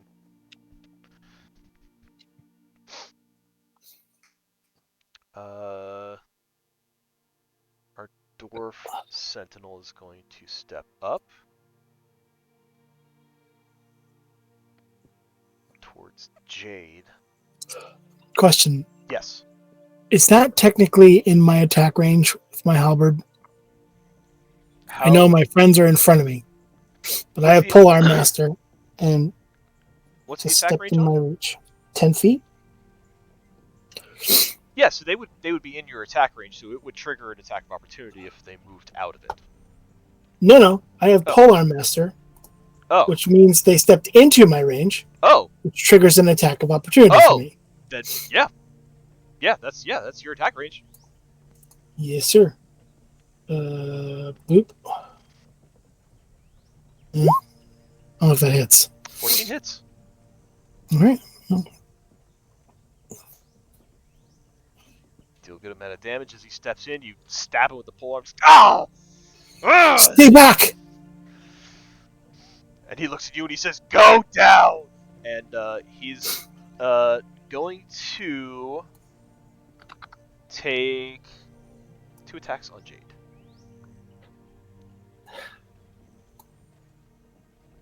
Ooh, goodness. 16 misses you. Yep. 18? 18 hits. 18 hits. Jade, you are going to take 8 points of bludgeoning. Oh, goodness.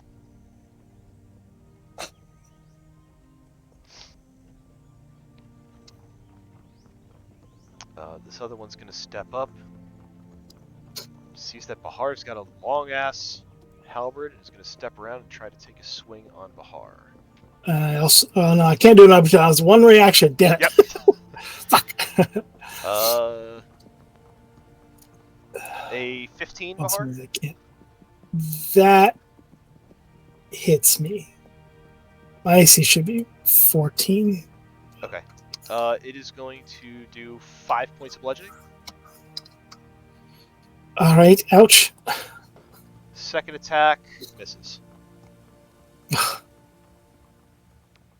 Professor.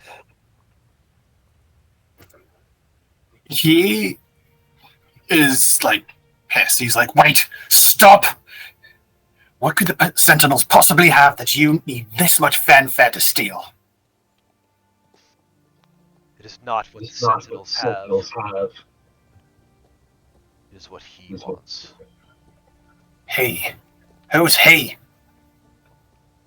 See this this Sentinel that came up and tried to hit Bahar grins at you, Professor, and she says, "Go down and you will meet him."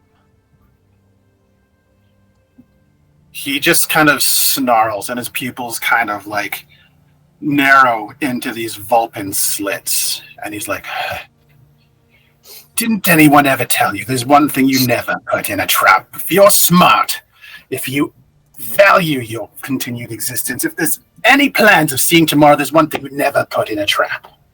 And he looks around to his comrades and he's like, a party of untested adventurers. And he's just going to cast Shield of Faith on himself as a bonus action and hold an attack for anyone who tries to attack him. Okay. Do keep that in mind, because I know I'm going to forget. Ren, you are up. Jade. And he kneels down beside her and he reaches out to try to comfort her, and suddenly he sees that his hands are glowing. It almost looks like shadows coming out from them, but as he touches her to try to help her, he casts Cure Wounds. Aww. Nice. I am back up to full. Thank you so much. Oh, I can do that. Huh. Thank you, Ren. Okay, that's on my turn. Cool. Yukio. Oh, hi. So Yuki is pissed. She doesn't get pissed, but she's like, we're done. So she is going to 10, 15, 20, 25, 30. And she is going to attack this acolyte. Okay. With her cat's claws. Okay. Boop. That is a hit. Not how quick Yuki can move. Oh, damn. Boop. Yes. Don't monk shit. Oh my god. How do you want to do this, Yuki? Hell yes, Yuki! Woo! So Yuki, she's gonna watching everything that's happening because that's what she does. She sees shit's going down. She's going to, in a flash, like a cat with zoomies, she's gonna zip up. She's gonna snick snack, attack, get this guy, and then kind of just, I don't know, just get him down. Okay. I was all ready to like back out, so I didn't think I was gonna actually take him down. I was like, okay, bonus action, doing this, like feat this. I wasn't ready to actually. I didn't expect I would take him down with that. So Got it. that's Allie, quick question: Do you have any movement left, or is that all your movement to get there? That's a lot. That's adorable that you ask. I actually have 10 feet of movement left. I was gonna say, because your bonus action martial arts, you still got a second attack, right? You do. You yeah. You do have the option to make an unarmed strike as a bonus attack, an unarmed strike as a bonus action because you are a monk. I can. Before you make that decision, though. Yeah, my concern is getting the fuck out of there. Well, before you make the decision, I'm going to do a roll above the board. Give me a high or low. Let's go high. Damn it. As you slash at this acolyte and you open up an artery, he kind of stumbles for a bit and looks at you. And he tries to say something, but he can't because his throat has been opened up. Give me a perception check, Yuki. Alright. You kind of see that, like, his tongue goes to dislodge a tooth in his mouth. And as he goes down, he crunches down on it. I grab the tooth. You... Give me a sleight of hand check with with advantage? Disadvantage. Damn it. You're not fast enough to get it. Fuck. He dislodges his tooth and he chomps down on it. It unleashes a stream of acid inside his mouth, and his jaw literally falls off as he hits the ground. Hate that. Ugh. Oh my god. That's Is he trying to gross. prevent, like, speak with dead? Like, what just happened? God! Yuki, you still have movement and bonus action left. Great. Great. Kick that mage in the face. Great. I think my eyes are probably as big as Yuki's right now when she does the nip. Okay.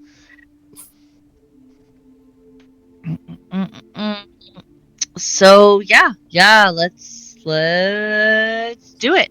So I have 10 feet left of movement. So we're gonna do 5. And we're going to bonus action offhand attack this one, I guess. Okay, yeah, go for it. With that just unarmed strike? Yeah, the Unarmed strike. Yep. Boop. 9 unfortunately will miss.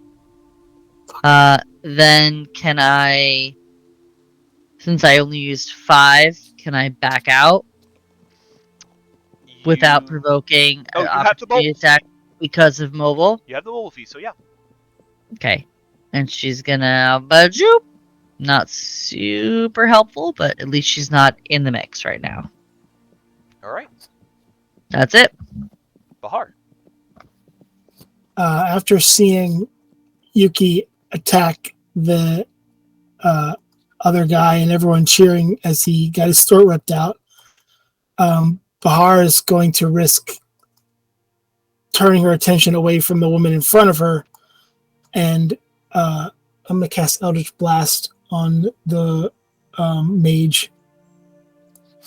Okay, so... Nope. Fuck. Yeah, it's a ranged attack and you have someone next to you, so it would be with disadvantage. Wait, I'm blasting the mage. Why would I have disadvantage? You are in melee with an opponent. You have disadvantage. Yeah. Oh. Well, I mean, I can't imagine I can roll worse than a 9, but, you know, I could try. Sure. Oh, yeah, great. Yeah, that's awesome. Yeah, the 9's unfortunately not going to do it. Damn. I was so hoping we were going to take that mage out. Fuck. Sorry, gang. Anything else? Movement, bonus action?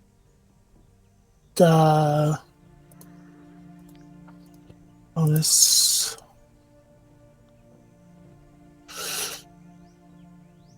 I think this says I have to.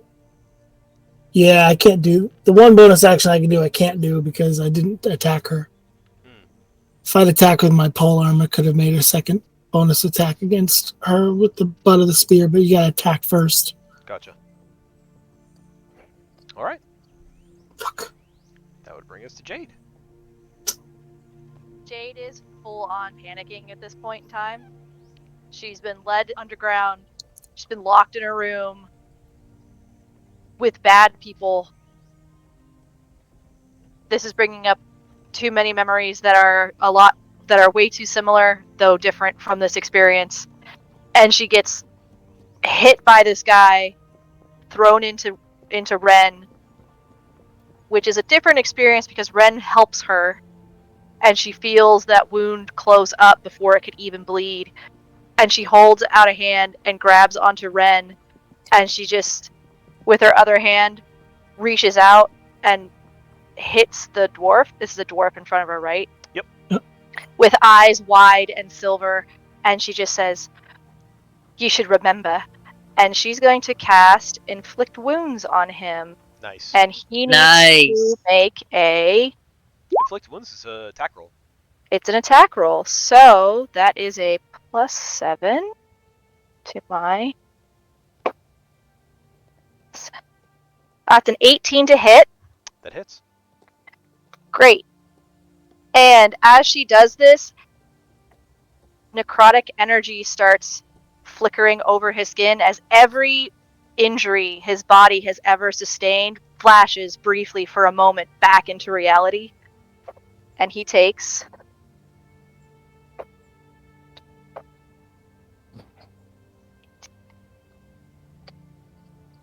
8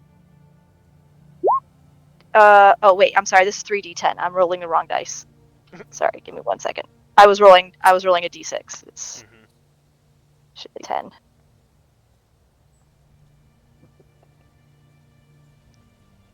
Professor, I'm going to put the concentration bacon on you so that I know you're holding an action. Concentration bacon. Okay. As long as it's not crispy, because that shit gross. Oh, it's 11. I'm not getting into this 14. argument at 11:20 at night. Absolutely not. That's what it is. You're not.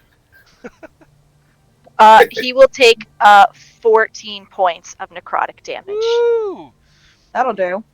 You see, as the inflict wounds takes hold and the necrotic energy starts draining from him, you see scars like opening up across his forehead. You see scratches and cuts, and you even almost see like his knee like dislocate as all these old wounds come back to haunt, and he howls out as the shock of it all hits his system at the same time.